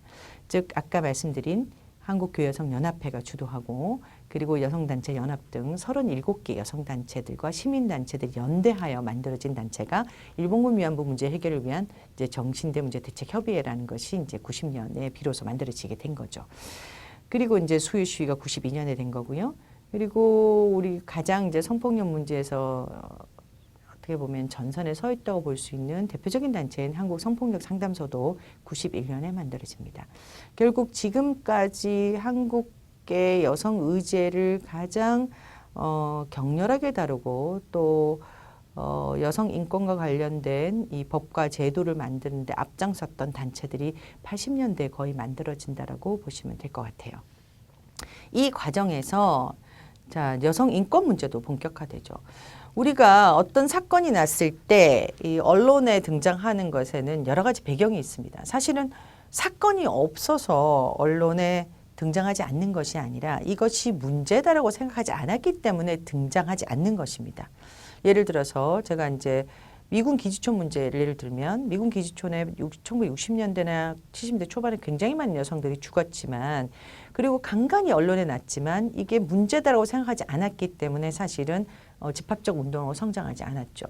그리고 아까도 말씀드렸지만 일본군 위안부 문제가 언론에 전혀 등장하지 않은 것은 아닙니다. 여러 가지 차원에서 등장하거나 또 등장하지 않았지만 이 문제가 사회 아젠다로 확장되지 않은 것은 우리가 스스로가 문제가 아니라고 생각했기 때문이기도 하고요. 문제라고 느꼈던 사람이 소수였기 때문이기도 합니다. 그런데 80년대가 되면 아까 말씀드린 이제 여성 단체들이 성장하게 되니까 여성 인권 침해 문제를 본격적으로 드러내고 고발하고 또는 당사자가 있을 때 지원하게 됩니다. 그러면서 이 문제들이 사회적으로 의제화가 되는 거죠. 대표적으로 조금 전에 말씀드렸던 86년 6월에 부천 성고문 사건이 있고요. 88년에 되면은 이제 변월수 사건이라 그래서 성폭력의 피해자가 스스로 자기를 방어하기 위해서 가해자의 혀를 자른 사건이 있어요. 근데 그 가해자가 이 피해자를 고발한 사건이에요. 피해자가 고발한 것이 아니라 가해자가 오히려 피해자에게 그러니까 이 피해를 입었다라고 고발을 한 사건이 이제 변월수 사건입니다. 그리고 91년이 되면 어린 시절에 성폭력 피해를 입었던 분이 성장해서 그 가해자를 살해한 사건이 있습니다. 이제 일명 김부남 사건이었죠. 이분이 스스로 가해자를 이제 국가의 법이 없으니까 즉 가해자가 책임을 져야 함에도 불구하고 가해자에게 책임을 묻는 적절한 법과 제도가 없었을 당시였기 때문에 스스로가 가해자를 살해한 그래서 본인이 법정에서 나는 짐승을 죽였다라고 한 유명한 어록을 남긴 사건이 바로 김부남 사건입니다. 그리고는 그 해에 91년 8월에 김학순 할머니가 이제 일본군 성노제 피해자로 공개 증언을 하신 것이죠. 그리고 바로 그 다음에 92년 1월에는 어린 시절부터 양부에게 지속적으로 성폭력을 당한 여성이 있는데 커서 남자친구와 함께 결국 남자친구에게 이 이야기를 하게 되고 그 남자친구가 법으로는 이 양아버지를 처벌할 수가 없으니까 결국 여자친구가 이 아버지로부터 벗어나려면 이 아버지가 없어져야만 가능하다고 느꼈기 때문에 결국 이제 살해를 하게 되는데요. 이게 일명 김영호 사건입니다. 나중에 이제 친족 성폭력 사건이죠. 그리고 90여 년 10월에는 윤금이 사건이라고 해서 미군 기지촌에 여성이 무참하게 살해당하는 사건이 발생하고요. 그리고 93년에는 서울대의 교수, 신교수 사건이라고 해서 일명 이제 조교연 성희롱 사건이 발생합니다. 자, 이런 사건들이 연달아서 의제화되게 된 배경에는 아까 80년대 만들어진 여성운동단체들이 있었다는 것이고요. 그리고 우리나라에는 성폭력이라는 법도 없고 가정폭력 방지법도 없고 윤락행위라고 그때 얘기했지만 성매매에 대한 법도 없고 성희롱이라는 단어도 그때 이제 처음 생겼잖아요. 이제 그런 당시에 이 척박한 시절에 이 수많은 피해자들이 스스로 용기 있게 자기 이야기를 했고 그들과 함께한 여성운동 단체가 있었다는 것입니다. 이 가운데 김학순의 공개 증언이 있었다는 게 굉장히 중요한 것이죠. 자, 우리나라는 성폭력 특별법이 이제 94년에 만들어지고 시행 이제 95년에 되고요. 가정폭력 방지법 97년, 남녀고용평등법 내 직장 내 성희롱 금지 및 예방의 법제화 99년, 성폭력 특별법은 2004년이 돼서야 만들어집니다. 자, 이 과정에 이루어진 김학순의 공개 증언이라는 것이 얼마나 힘들었을 것인가. 성폭력의 피해자가 아니고 스스로 정조에 관한 죄였거든요. 그때는. 정조를 잃은 수치스러운 여자 이야기라고 했을 때 그리고 윤락행위, 윤리적으로 스스로 타락한 여성의 행위가 성매매라고 이해됐을 때 김학순 할머니가 용기 있게 증언했다는 것입니다. 네. 자, 이것이 그 당시에 있었던 사건들을 보여주는 여러 가지 언론 기사인데요. 제가 일부러 이 가운데 김학순 할머니 공개 증언의 장면을 넣었습니다. 우리가 성폭력 피해조차도 말할 수 없는 당시에 김학순의 공개 증언이 있었다. 이것이 얼마나 중요한 의미였는가를 다시 한번 강조하기 위해서 이 사진을 중간에 넣었습니다. 네, 그리고 또 중요한 한 분 이효재 스님이 계십니다. 이효재 스님은 위안부 문제를 분단 냉전 체제와 연결하고 또 집합적 운동으로 성장시킨 데 가장 큰 기여를 한 분으로 평가받고 있습니다. 사실 이효재 스님은 윤종옥 스님의 오랜 친구셨어요. 두 분 다 개화한 기독교 가정의 딸 많은 집의 딸이었고 그리고 독립운동을 한 집안이시기도 하셨고요. 그리고 사실은 이화여전을 또 같이 다니셨고 이효재 쌤 같은 경우는 해방 이후에 바로 미국을 가셨는데 윤종옥 쌤 같은 경우는 사실 한국 전쟁 때 가셨잖아요. 아무튼 두 분 다 미국 유학의 경험이 있으셨고 그리고 진보적인 아버지 덕분에 결혼과 무관하게 계속해서 공부를 할 수 있었습니다. 두 분 다 이화에 대해서 또 학생들을 가르치면서 그 오목한 시절에 이루 말할 수 없는 여러 가지 경험들을 또 나눌 수 있었고요. 그래서 아주 오랜 친구셨어요. 두 분이서 사실 당시에 여자 교수도 많지 않았고 또 유신 체제에서 언론이 통제되어 있는 상황이었기 때문에 그럴 때 나눴던 여러 가지 이야기들을 많이 윤종옥 쌤 회고를 하십니다. 윤종옥 쌤께서는 사실 저에게 내가 사실 영문과 교수여서 이렇게 사회운동이나 사회문제에 관심이 없잖아. 그리고 여성운동가감은 아니잖아. 라고 하시면서 사실 이효재 선생님이 안 계셨으면 이 운동을 이렇게까지 할 수는 없었을 것이라고 여러 차례 회고하신 바가 있습니다. 이효재 선생님은 사실 1970년대부터 이 민주화운동 과정에 굉장히 깊게 연루돼 있으셨고요. 학내에서도 학생들을 키웠지만 사실은 시민사회 여러 영역에서도 민주화 과정에서 오랫동안 헌신을 하셨습니다. 그래서 80년대가 되면 교회성연합회 평화통일위원을 하시기도 하셨고요. 83년에 여성평화회를 조직하시기도 하셨고 또 87년에 한국 여성 민우회를 조직하면서 초대 대표를 맡으시기도 하셨습니다. 87년에 또 한국 여성단체연합이 만들어질 때도 같이 해서 결정적으로 역할을 하셨고요. 그래서 90년이 되면은 한국 여성단체연합의 대표가 되십니다. 그리고 같은 해에 한국 정신대 문제 대책 협의회를 윤종옥 쌤과 같이 만드시면서 초대 공동대표도 역임하셨습니다. 사실 이제 이 민주운동 과정에서 사실 여러 차례 이제 국가의 탄압을 받으시기도 하셨고 실제 해직 교수가 되기도 하셨어요. 우리는 사실 이 한국 여성학의 창시자이자 분단사회학의 창시자라고도 합니다. 왜냐하면 선생님께서는 이 한국 여성의 문제 자체가 식민지, 분단, 냉전체제와 분리될 수 없다라고 생각하셨고요. 그리고 이화여대 재직 시절에 이미 70년대 여성자원개발연구소 소장을 역임하시기도 하셨고 또 여성학이라는 수업을 만드시기도 하셨고 여성학과를 만드는 데 결정적으로 또 역할을 하시죠. 이때 이제 이 여성학이라는 학문이 결국은 한국의 이런 정치, 경제, 사회 문제와 무관하지 않다라고 보셨고 이 유신시대 가부장제 문화가 독재 이데올기에 연결되고 이 성차별과 또 분단체제, 또 계급 문제가 분리될 수 없다라고 보셨기 때문에 지금까지도 이제 우리 후배들의 입장에서는 여성 문제를 볼 때 어떤 차원에서 봐야 되는지 굉장히 중요한 역할을 하셨다고 볼 수 있습니다. 아까도 말씀드렸지만 70년대, 80년대 민주화운동에 적극적으로 참여하시면서 학내에서도 학생들 조직을 또 주도적으로 만들고 또 지도하시기도 하셨어요.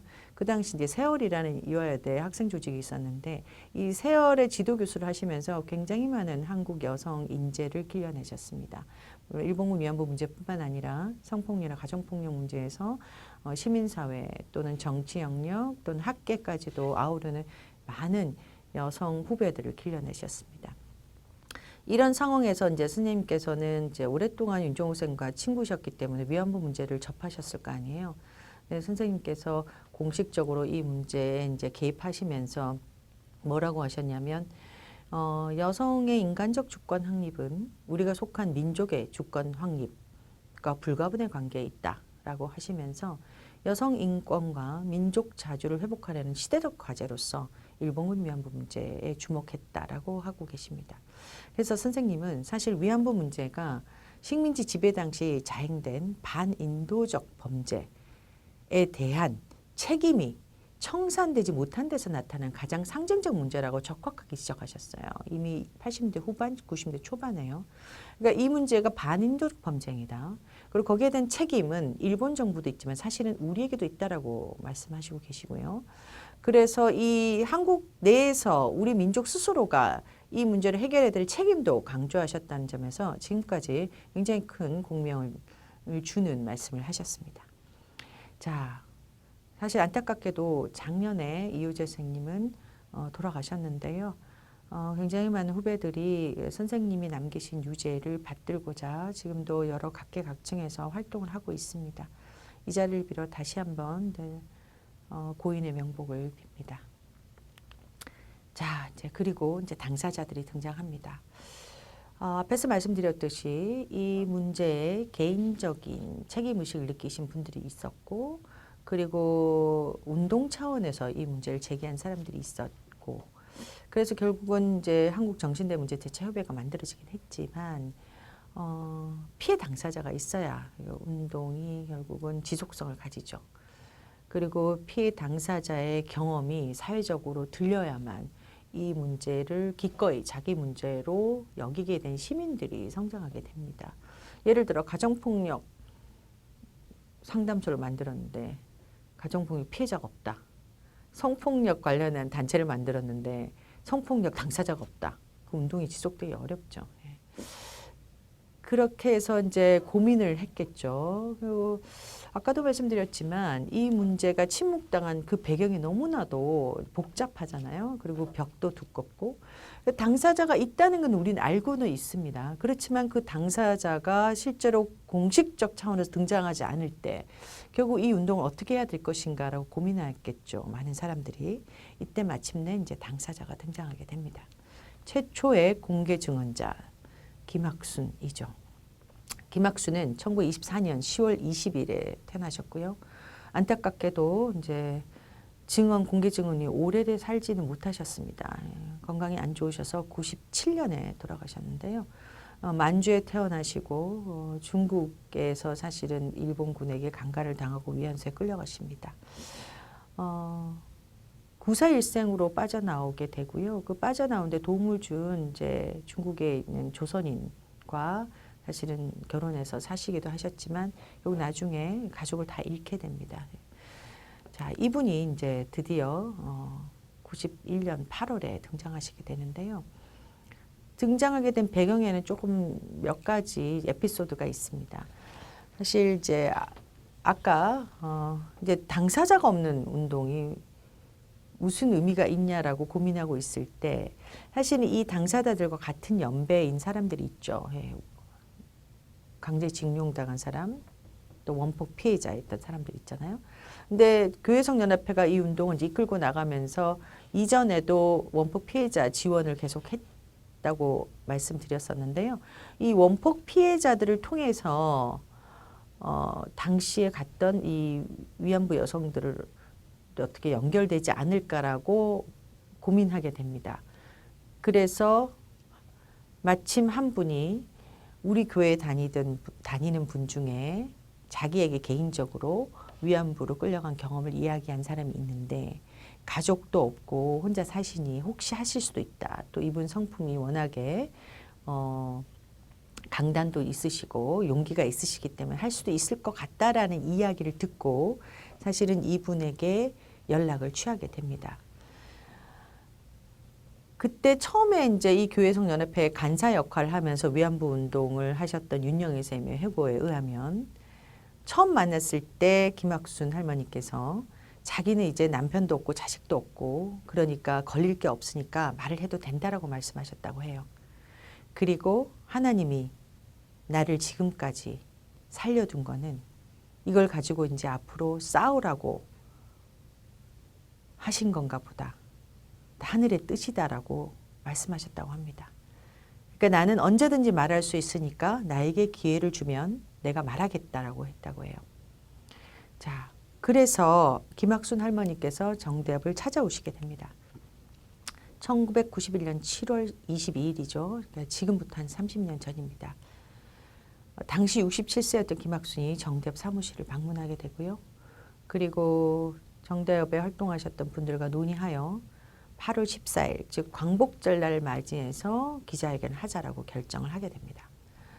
처음에는 사실은 정대협에 계셨던 분들이 망설였다고 해요. 왜냐하면 뭐든지 최초라는 것이 가져다 주는 무게가 본인에게 너무 크잖아요. 그리고 아까도 설명했지만 사실 한국 사회가 아직 이 성폭력 문제나 이런 문제에 대해서 이해가 높지 않았기 때문에 혹시라도 증언을 하고 나서 너무 많은 시달림을 당할까 봐 걱정을 했다고 해요.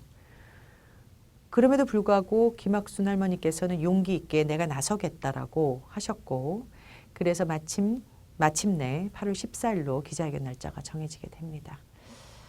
기자회견을 하고 그리고 바로 9월 18일이 되면 이제 정신대 신고 전화가 개통되게 돼요. 그러니까 다른 피해자들이 나설 수 있게 하기 위해서 요즘 같으면 한난 같은 거죠. 그때는 국가가 뭘 해주는 게 없기 때문에 단체가 이제 개별적으로 신고 전화를 개통합니다. 그리고 개통식에 참여하게 됩니다. 여러분이 보시고 있는 이 사진은 바로 이제 이 개통식에 참여한 김학순 할머니 모습이고요. 그리고 앞에 서 계신 분은 윤종옥 스님이십니다. 자, 그리고 나서 이제 이 김학순의 증언이 일으킨 파장이 정말 상상할 수 없을 정도로 컸죠. 여러 가지 차원이 있는데요.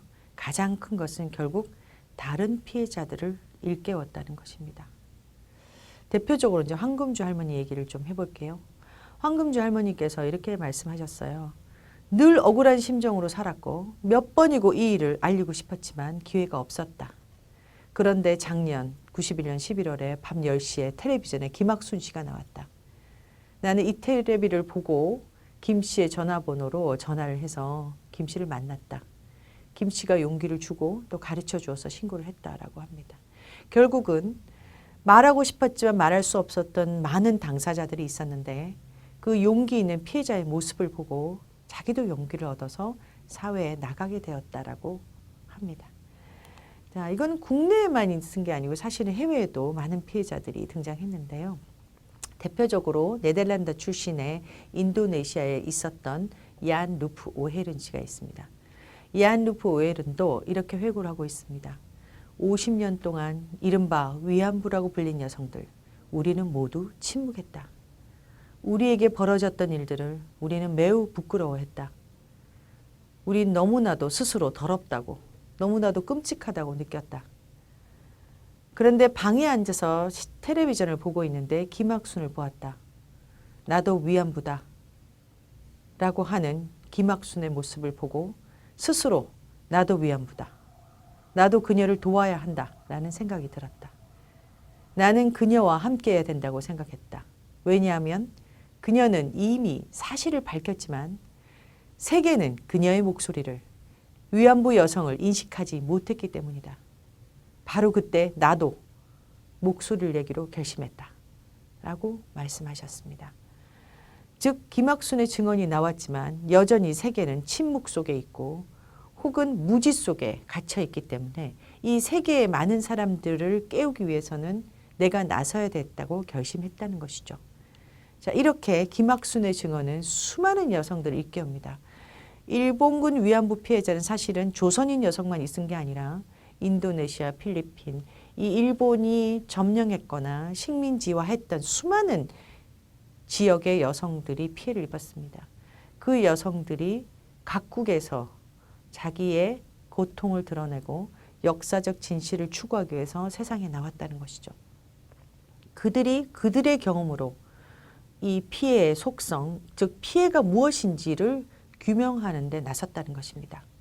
왜냐하면 일본이 계속해서 이 문제는 일본이 관여하지 않았다, 자발적으로 갔다 등등 계속해서 왜곡하고 부인할 때 혹은 증거가 없다, 문서로 발견된 증거는 아직 보지 못했다라고 변명할 때 여기에 피해 당사자들이 우리가 살아있는 증거다라고 하면서 나서게 되었다는 것이죠. 이 배경에 김학순의 용기 있는 증언이 결정적 역할을 했다는 것입니다. 자, 이것은 사실은 성폭력의 생존자가 그 두꺼운 가부장의 인식 구조에 도전했다는 큰 의미가 있습니다.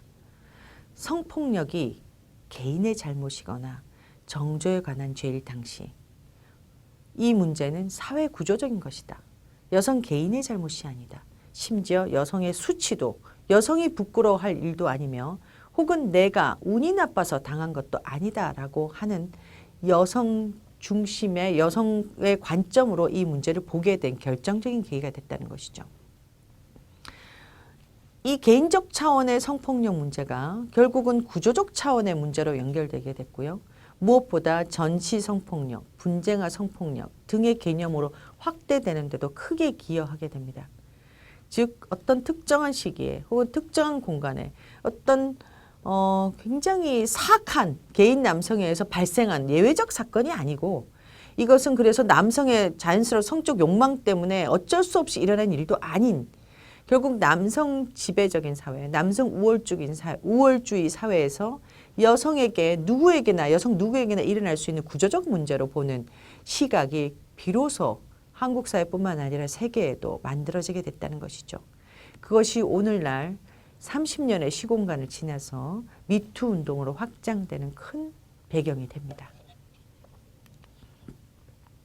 결국 이 증언은 이제 전 세계를 일깨우고 되는데요. 아까 얀 루프 오헤른 씨가 말씀하신 것처럼 아무도 이 문제에 관심을 가지지 않을 때 세계가 김학순 증언이 일으킨 파장을 통해서 점차 무지에서 깨어나게 됩니다. 김학순의 증언이 국내에서뿐만 아니라 사실 이제 일본으로도 가게 되는데요. 첫 번째 일본의 증언은 91년 12월에 있습니다. 이제 오사카 집회에서 최초로 일본에서 공개 증언이 이루어지게 되고요. 그리고 이틀 뒤에는 도쿄에서 공개 증언이 이루어집니다. 당시에 증언장에 갔던 많은 사람들이 이제 회고를 하고 있습니다. 대표적으로 지금 일본의 위안부 문제 해결을 위한 전국 행동 공동대표이신 양진자 선생님은 그 당시를 회고하고 계신데요. 사실 양진자 선생님은 이 도쿄 증언 집회에서 바로 김학순 할머니 옆에 앉아 계셨어요. 사회를 보고 계셨다고 합니다. 그 당시가 사실 일본은 이제 진주만 공격 50주년이어서 많은 사람들이 전쟁에 대한 관심이 높았고요. 그리고 아직은 역사 부정 세력이 그렇게 극악스럽게 확대되어 있지 않고 전쟁에 대한 책임의식을 느끼는 소수의 양심적 지식인들이 그래도 발언을 많이 할 때였다고 해요. 그래서 한국에서 피해 당사자가 나타났고 이 사람이 일본에 온다는 소식을 들은 많은 사람들이 관심을 가지고 있었다고 합니다. 도쿄 같은 경우 이제 할머니께서 증언하신 이 장소가 원래 한 100명에서 한 200명 정도밖에 못 들어가는 장소인데 400명 이상이 와서 증언 장소를 꽉 메웠다고 해요. 그래서 기자들도 엄청 오고요. 앉을 자리가 없어서 전부 앞에 그냥 바닥에 앉았다고 해요. 그 당시 같이 갔던 분이 이제 김혜원 선생님이신데요. 김혜원 선생님이 김학순 할머니 모시고 가셨는데 김학순 할머니의 증언 당시도 역시 김혜원 선생님도 이렇게 말씀하고 계세요. 동경의 한국 YMCA 강당에 너무 사람이 많아서 들어가지도 못하고 복도에 꽉 찼다. 그 열기가 너무 뜨거웠고 카메라 플래시가 막 터져서 눈을 뜰 수가 없었다. 근데 사실 굉장히 당황했을 것 같기도 해요. 김학순 할머니 입장에서는. 왜냐하면 일본인으로부터 피해를 입었잖아요. 그리고 사실 할머니는 그때가 일본을 방문한 게 이제 처음이었다고 합니다. 그래서 굉장히 분노가 있으셨고, 그리고 그 가해자 일본인들을 만난다는 것에 대한 불안, 그러니까 공포가 있으셨다고 해요. 거기다가 일본의 첫 번째 증언 집회잖아요. 굉장히 많은 사람들이 왔단 말이에요. 언론까지. 그래서 어떻게 보면 굉장히 곤혹스럽기도 하고 당황스럽기도 했을 텐데 그 장소에 김학순 할머니는 굉장히 의연하셨다라고 많은 분들이 이제 수례를 하고 계십니다. 가령 이제 배봉기 할머니의 책을 쓰신 가와타 후미코 선생님 말씀은 아름다운 흰 치마 저고를 입고 똑바른 자세로 정말 의연하게 증언하시는 모습이 정말 감동적이었어요. 들으려는 사람의 강한 의지가 말하려는 사람의 의지를 고무시키는 모습. 증언을 들어가는 길에 나는 긴장하고 굉장히 걱정했지만 오히려 그게 바보같이 느껴질 정도로 김학순은 굉장히 당당하고 의연했다. 그리고 그 김학순이라는 그 당사자와 듣는 일본인 청중 간의 그 긴장 관계, 어떻게 보면 굉장히 듣고자 하는 열망이 있었던 사람과 말하고자 하는 사람의 열망이 둘이가 같이 맞물리는 모습이 감동적이었다고 얘기하고 있습니다. 그리고 그 자리에 있었던 제일 조선인 연구자, 지금까지도 가장 활발하게 연구하고 계신 김부자 선생님께서는 또 이렇게 해고하고 계신데요. 피해자 모습을 보고 피해자 증언을 듣고 이 문제는 이제 내 문제다. 남의 문제가 아니라 내 자신의 문제이며 제일 동포 여성들의 문제라고 느꼈다. 이후 30년 이상을 이 연구에 헌신하게 되는 큰 계기가 되었다고 말씀하십니다. 자, 이 증언 집회는 사실은 당시에 있었던 양징자, 김부자, 일본인 다카하시 기쿠에, 야마구치 아키코, 가와타 후미코 선생님 등등 이 문제를 이후에 30년간 같이 하게 된 연구자 활동가를 길러낸 자리였을 뿐만 아니라 사실은 일본에서 최초로 발견되었던 조선인 위안부였던 배봉기, 그리고 이후에 일본에서도 이 조선인 위안부 문제를 어떻게 보면 증언을 받고자 하는 그 전화를 개설하는데요. 그때 신고하신, 즉 신고 전화를 개설하는데 그때 신고하신 송신도 할머니와의 그 연결고리가 되기도 합니다. 왜냐하면 사실 이제 배봉기 할머니 같은 경우 일본에서 나오셔서 제일 조선인 여성 부부와 또는 일본인들의 어느 정도 지원과 보살핌을 받으셨지만 이 문제가 공식적으로 드러난 지 얼마 안 돼서 사망하셨거든요. 그러니까 91년 8월에 김학순 할머니 등장하신 것까진 들었고, 그리고 너무 고국에 돌아오고 싶었지만 돌아오지 못한 상태에서 10월에 사망을 하십니다. 그리고 49세 때 사실은 김학순의 일본의 증언 집회가 개최되는 거예요. 이게 맞물리는 거죠. 그래서 배봉기 할머니의 49제 때 마침 참여했던 사람들이 또 이 증언 집회하고도 연결이 되고요. 또 그 소식을 일본에서 들은 김학순 할머니께서 돈을 10,000엔을 주셨다고 해요. 활동가에게. 그래서 배봉기 할머니의 어떻게 보면은 추모의 의미로. 그래서 일본에 계셨던 분들은 이런 얘기도 하세요. 이게 마치 피해자 릴레이 같다. 배봉기가 처음 나타났지만 미처 사회적으로 환기가 안 된 이 문제를 김학순이 등장하여 이어받는 그런 느낌을 받았다라고까지 이제 저에게 말씀하십니다. 아무튼 김학순의 도쿄 증언 집회 이후에 일본에서는 위안부 110번이라고 해서 이제 증언을 듣는 어떤 모임들도 만들어지고 신고 전화도 개설되는데요. 이때 많은 사람들이 결국은 자신의 문제로 받아들이게 되는 계기가 특히 제일조선인 여성들에게는요. 위안부들이 고향에 돌아가지 못한 그 배경, 가부장제의 문제이기도 하고 사실은 분단의 문제이기도 하고 또는 전쟁의 문제이기도 하잖아요. 그런 것들이 결국은 제일조선인 여성의 처지와 너무나도 맞물린다고 생각하게 됐고 그래서 제일조선인 여성의 문제로 받아들이는 결정적인 계기였다라고 말씀하시고 계십니다.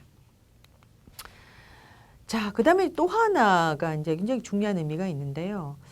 이후에 이제 이 일본군 위안부 피해자들의 증언들이 나오기 시작하면서 일본은 공식적 기록이 없다, 혹은 공식적 기록 위주로 대응을 했다면 한국에서는 결국은 피해자를 중심으로 이제 대응을 하게 되잖아요.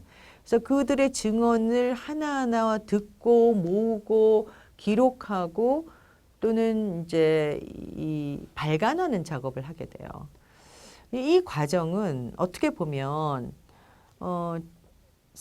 증거가 없다라고 할 때 살아있는 증거로서 피해 당사자의 경험이라는 측면도 있지만 결국 이전에 우리가 이제 기록이라고 할 때 혹은 역사라고 할 때 공식적으로 기록된 것만을 위주로 했다면 이제 바뀐 거죠. 패러다임이. 즉 당사자의 경험을 중심으로 역사를 다시 한번 생각하게 됐다는 겁니다. 즉 그 역사가 누구의 역사냐? 권력자의 역사잖아요. 그 남성들의 역사죠. 지배자의 역사입니다. 그 역사에 무엇이 누락될 수 있는 것인지 어떤 것들이만 기록될 수 있는 것인지 이런 문제의식이 이제 사람들이 생긴 거죠. 여성이나 소수자, 약자들, 피식민지자들 뭐 흑인들 뭐 이런 경험들은 사실은 즉 민중의 경험은 공식 역사라고 하는 것에 기록되기 어렵죠. 일단 글이 없었고 말할 수 있는 권한이 없었고 그런 사람들의 목소리로 사실 역사를 재고하는 작업이 본격적으로 시작된 거죠. 우린 이것을 여성의 경험과 목소리로 혹은 사회적 타자의 경험과 목소리로 기존의 남성 중심 혹은 권력자의 역사에 도전했다라고 평가를 하고 있습니다. 이것은 단순히 위안부 문제에 그치는 것이 아니라 대한민국 역사 안에 굉장히 다양한 국가폭력의 역사가 있습니다. 그 국가폭력에서 누락된 자들, 그 역사 속에 누락진 자들 혹은 그 피해자들의 목소리와 경험을 담아내는 작업이 여러 차원에서 이제 본격화되게 된 계기가 됩니다. 뭐 대표적으로 제주 4.3 사건도 있을 거고요. 이후에 광주 민주화 투쟁도 있을 거고요. 다양한 역사들을 다시 기록하는 작업을 하게 되고요. 이것은 어떤 특정한 주제뿐만 아니라 학계 전반에 영향을 미칩니다. 즉 증언과 구술이 역사가 될 수 있고 그래서 이것이 공식 역사에 들어오게 되는 과정을 거치게 됩니다. 그러니까 학계와 사회 전반에 영향을 미치게 되는 것이죠. 여기에 이제 페미니스트 관점에서 보면 우리가 입장 인식론이라는 게 있는데요. 여성의 체험과 투쟁에서 유리한 여성의 관점으로 기존의 역사나 정치나 사회나 문화 혹은 지식체계 등을 다시 생각해보고 저항하고 다시 쓰는 작업을 하는 것이거든요. 이제 이 이론이라는 것이 들어오기도 전에 대한민국의 여성들과 시민들은 알고 있었다는 것입니다. 이것이 무슨 거창한 이론으로 들어와서 여기에 접목된 것이 아니고 그 이론이 없어도 이미 현실 속에서 대한민국은 이루어지고 있었다는 것입니다. 즉 여성의 체험과 이 운동의 과정에서 만들어진 관점으로 우리 과거의 역사를 다시 보고 그리고 지배자의 역사를 다시 고쳐 쓰는 작업을 이 증언 작업을 통해서 진행됐다는 것입니다. 그래서 다양한 증언집들이 나오게 됩니다. 자, 근데 이제 여기에 이제 중요한 게 있죠. 이 과정에서 사실은 주체들이 변화한다는 겁니다. 가장 큰 변화는 사실은 당사자의 변화예요. 당사자들이 처음에 나올 때도 그랬잖아요. 우리가 내가 운이 나빠서, 내가 잘못해서, 혹은 내가 수치스러운 존재라서 이렇게 생각했다면 그것이 아니라 다른 여성들의 경험, 유사한 경험을 통해서 아, 그게 내가 문제가 있어서 혹은 내가 운이 나빠서 한 경험이 아니구나라고 느끼게 됐고요. 그 스스로 수치스럽고 지워야 할 존재라고 생각했다가 아, 이거는 구조의 피해자구나라고 생각하게 됐다는 거예요. 자, 피해자 정체성이 생기죠. 그래서 피해자는 잘못한 게 없죠. 그러니까 가해자에게 그 책임을 요청하는 과정이 계속 펼쳐지게 됩니다. 근데 이게 조금 더 이제 진행되면 피해자들 중에 상당수가 결국 이 구조의 문제니까 구조를 변화시켜야 되잖아요. 그리고 이 문제의 피해자는 나뿐만 아니라 이 구조가 변하지 않으면 다시 다른 사람들이 피해자가 될 수도 있다는 감각을 가지게 됩니다. 그래서 다시는 이런 일이 반복되지 않도록 해야 된다 요청하게 되는 과정이 되죠. 그러면 그것은 이제 인권운동가로 성장하게 되는 과정이 되는 겁니다. 물론 모든 사람들이 모든 피해자가 인권운동가가 되는 건 아닙니다. 우리 같은 시민들도 사실은 수요시를 알고 있지만 수요시에 한두 번 나갔다고 해서 운동가라고 하지 않는 거와 마찬가지입니다. 우리가 좋은 의식을 가지고 있고 가치관을 가지고 있지만 현실에 실현하면서 집합적 운동을 이뤄내고 이게 변화를 일으켜야 되는데 그 변화의 핵심 주체가 될 때 우리가 인권운동가라는 이름을 붙여주잖아요. 그래서 사실은 우리 일반 시민도 이 인권운동가 되는 데는 굉장히 큰 이 장애물이 있고 실제로 굉장히 어렵습니다. 그런데 놀랍게도 이 일본군 위안부 피해자들 중에 상당수가 이 구조의 변화를 위해서 적극적으로 주도하고 노력하고 또 기여했다는 점에서 이제 인권운동가라고 명명할 수 있을 것 같아요. 자, 그런 주체로 성장했다. 굉장히 큰 의미가 있을 것 같습니다. 자, 그러면 이제 당사자가 변하니까 당연히 이제 활동가들 혹은 이 운동을 지켜본 우리들도 변하게 되겠죠. 물론 우리와 활동가들 덕분에 또 당사자가 변하는 것도 있습니다. 일방적이지 않습니다. 상호적이죠. 처음에는 우리가 무지했잖아요. 몰랐다. 그런데 알게 됐습니다. 그러면은 느끼는 게 일단 분노도 있겠지만 가해자에 대한 분노도 있겠지만 우리 스스로에 대한 죄책감도 있을 것 같아요. 몰랐던 것에 대한 죄책감. 그리고 어떤 특정한 식민지식이 경험을 했고 또 여성으로서 경험을 했고 또 폭력의 피해자이기도 하니까 어떤 측면에든 우리하고 유사한 어떤 공감대를 형성할 수 있습니다. 그러니까 공감, 피해 사실에 대한 어떤 측면에 대한 공감이죠. 절대적 공감이란 건 사실은 불가능한 거잖아요. 우리가 그 경험을 하지 않았기 때문에. 그렇지만 공감하게 된 계기는 내 경험을 통해서 그의 경험을 상상하고 또 그 경험을 통해서 내 경험을 해석하는 과정을 거치게 되면 결국 이제 공감을 했다라고 합니다. 그런 공감의 과정을 통해서 결국은 책임의식을 더 느끼게 되겠죠. 왜냐하면 결국 이 문제는 그의 문제이기도 하지만 나의 문제가 되기 때문입니다. 그래서 책임을 느끼게 되는 우리들이 변화하게 됩니다. 책임을 느끼는 우리가 많아지면 결국 한국 사회가 변하게 되는 거죠. 한국 사회 전반에서 일어난 여러 가지 측면의 문제들이 있잖아요. 그 문제들도 직면하게 되고 아직 우리가 이 식민성에서 탈피하지 못했다면 아직도 가부장적 사회라면 아직도 우리가 군국주의 사회라면 민주화를 이루지 못했다면 혹은 우리는 그렇다 하더라도 다른 나라에서 여전히 전쟁이 일어나고 있고 어떤 여성들이 피해를 입는다면 이 구조의 문제에 대해서 우리가 만약에 조금이라도 공감한다면 이 변화를 위한 책임은 우리에게도 다 있다는 것이죠. 그리고 되풀이하지 않아야 되겠다는 그 노력이 같이 진행되어야 되겠다고 사람들이 생각하게 된다는 겁니다. 자, 그래서 이 당사자와 당사자들 간의 조우, 당사자와 활동가들 간의 조우, 그들과 우리들 간의 이 다양한 만남을 통해서 우리는 서로 이해하게 되고 공감하게 되고 말을 걸게 되고 그러면서 사실은 그도 치유를 받지만 나도 치유를 받는 이런 과정을 거치면서 우리는 변화하게 됐다는 것입니다. 자, 이 과정이 결국은 한국 사회가 변화하게 된 커다란 토대를 마련하게 되고요. 그래서 30년의 역사 동안 이 운동이 탄탄하게 성장하고 세계적인 운동으로 성장하는 굉장히 중요한 역할을 하게 됐다는 것입니다. 자, 그러면 그 예로 한 몇 가지만 좀 들어볼게요. 우리 당사자 중에 이제 기론옥 할머니가 계신데요. 2007년에 제8차 아시아 연대회에서 이런 얘기를 하신 적이 있습니다. 정말로 얼굴 내놓기 부끄럽지만 듣는 분한테도 민망하고 듣기 괴로운 이야기겠지만 자, 그렇죠. 스스로가 내가 부끄럽다고 여기셨고요. 또 듣는 사람도 민망할 거라고 생각했다는 겁니다. 그런데 마주 앉아서 힘든 얘기를 하니까 부끄러움이 좀 덜해지겠죠. 자, 그때 할머니가 아주 중요한 얘기를 하셨네. 알면 적게 당하고 모르면 많이 당한다.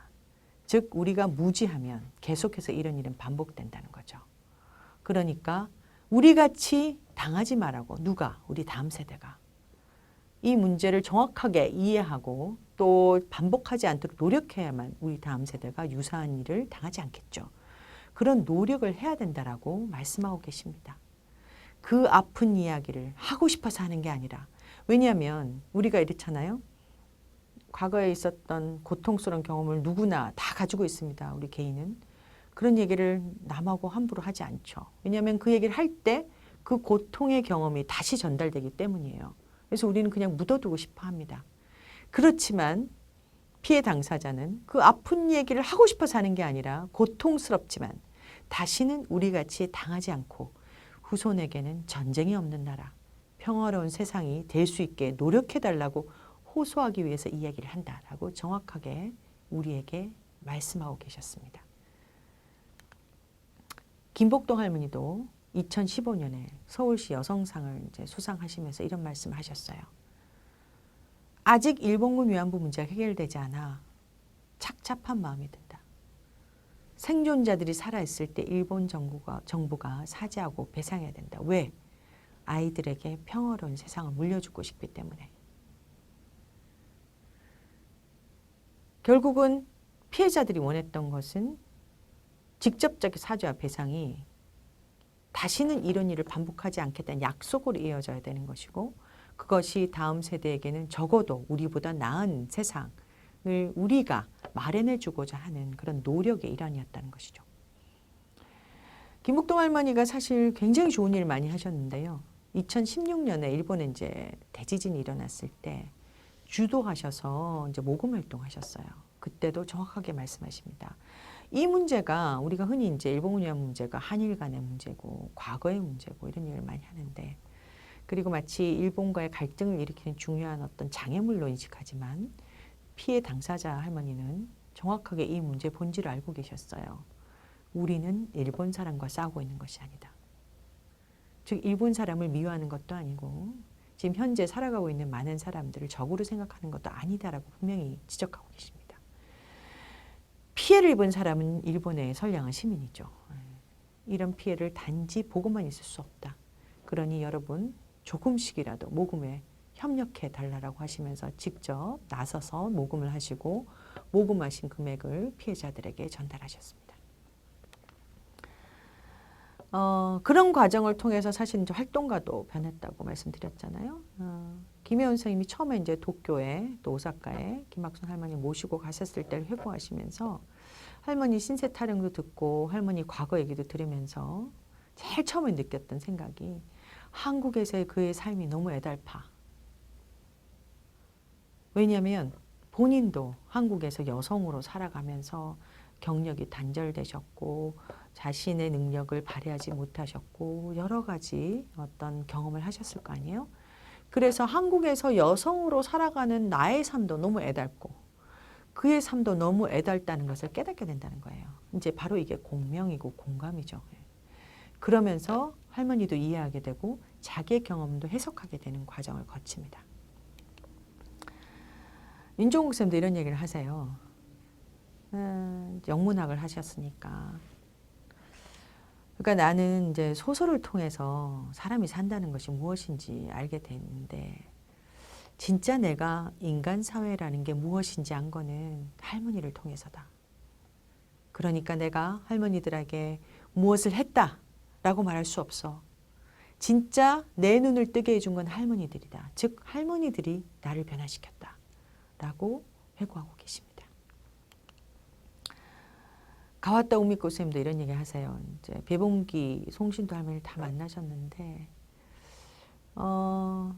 그들이 죽음의 경계에 서 있었구나라고 새삼스럽게 느끼게 된 것. 물론 그들을 만나고 책도 쓰시고 하셨지만 사실은 식민지 조선의 여성이 어떤 경험을 했는지 정확하게 이해하기 어려워서 본인이 나중에 배봉기 할머니가 사셨던 곳에 와서 한국에 와서 직접 옛날에 할머니가 사셨던 장소에 가보기도 하셨지만 그 감각을 온전히 이해하기는 어렵잖아요. 그런데 막상 본인이 사실은 이제 나중에 암에 걸리세요. 그래서 투병 활동을 하시면서 그런 생각을 했다고 해요.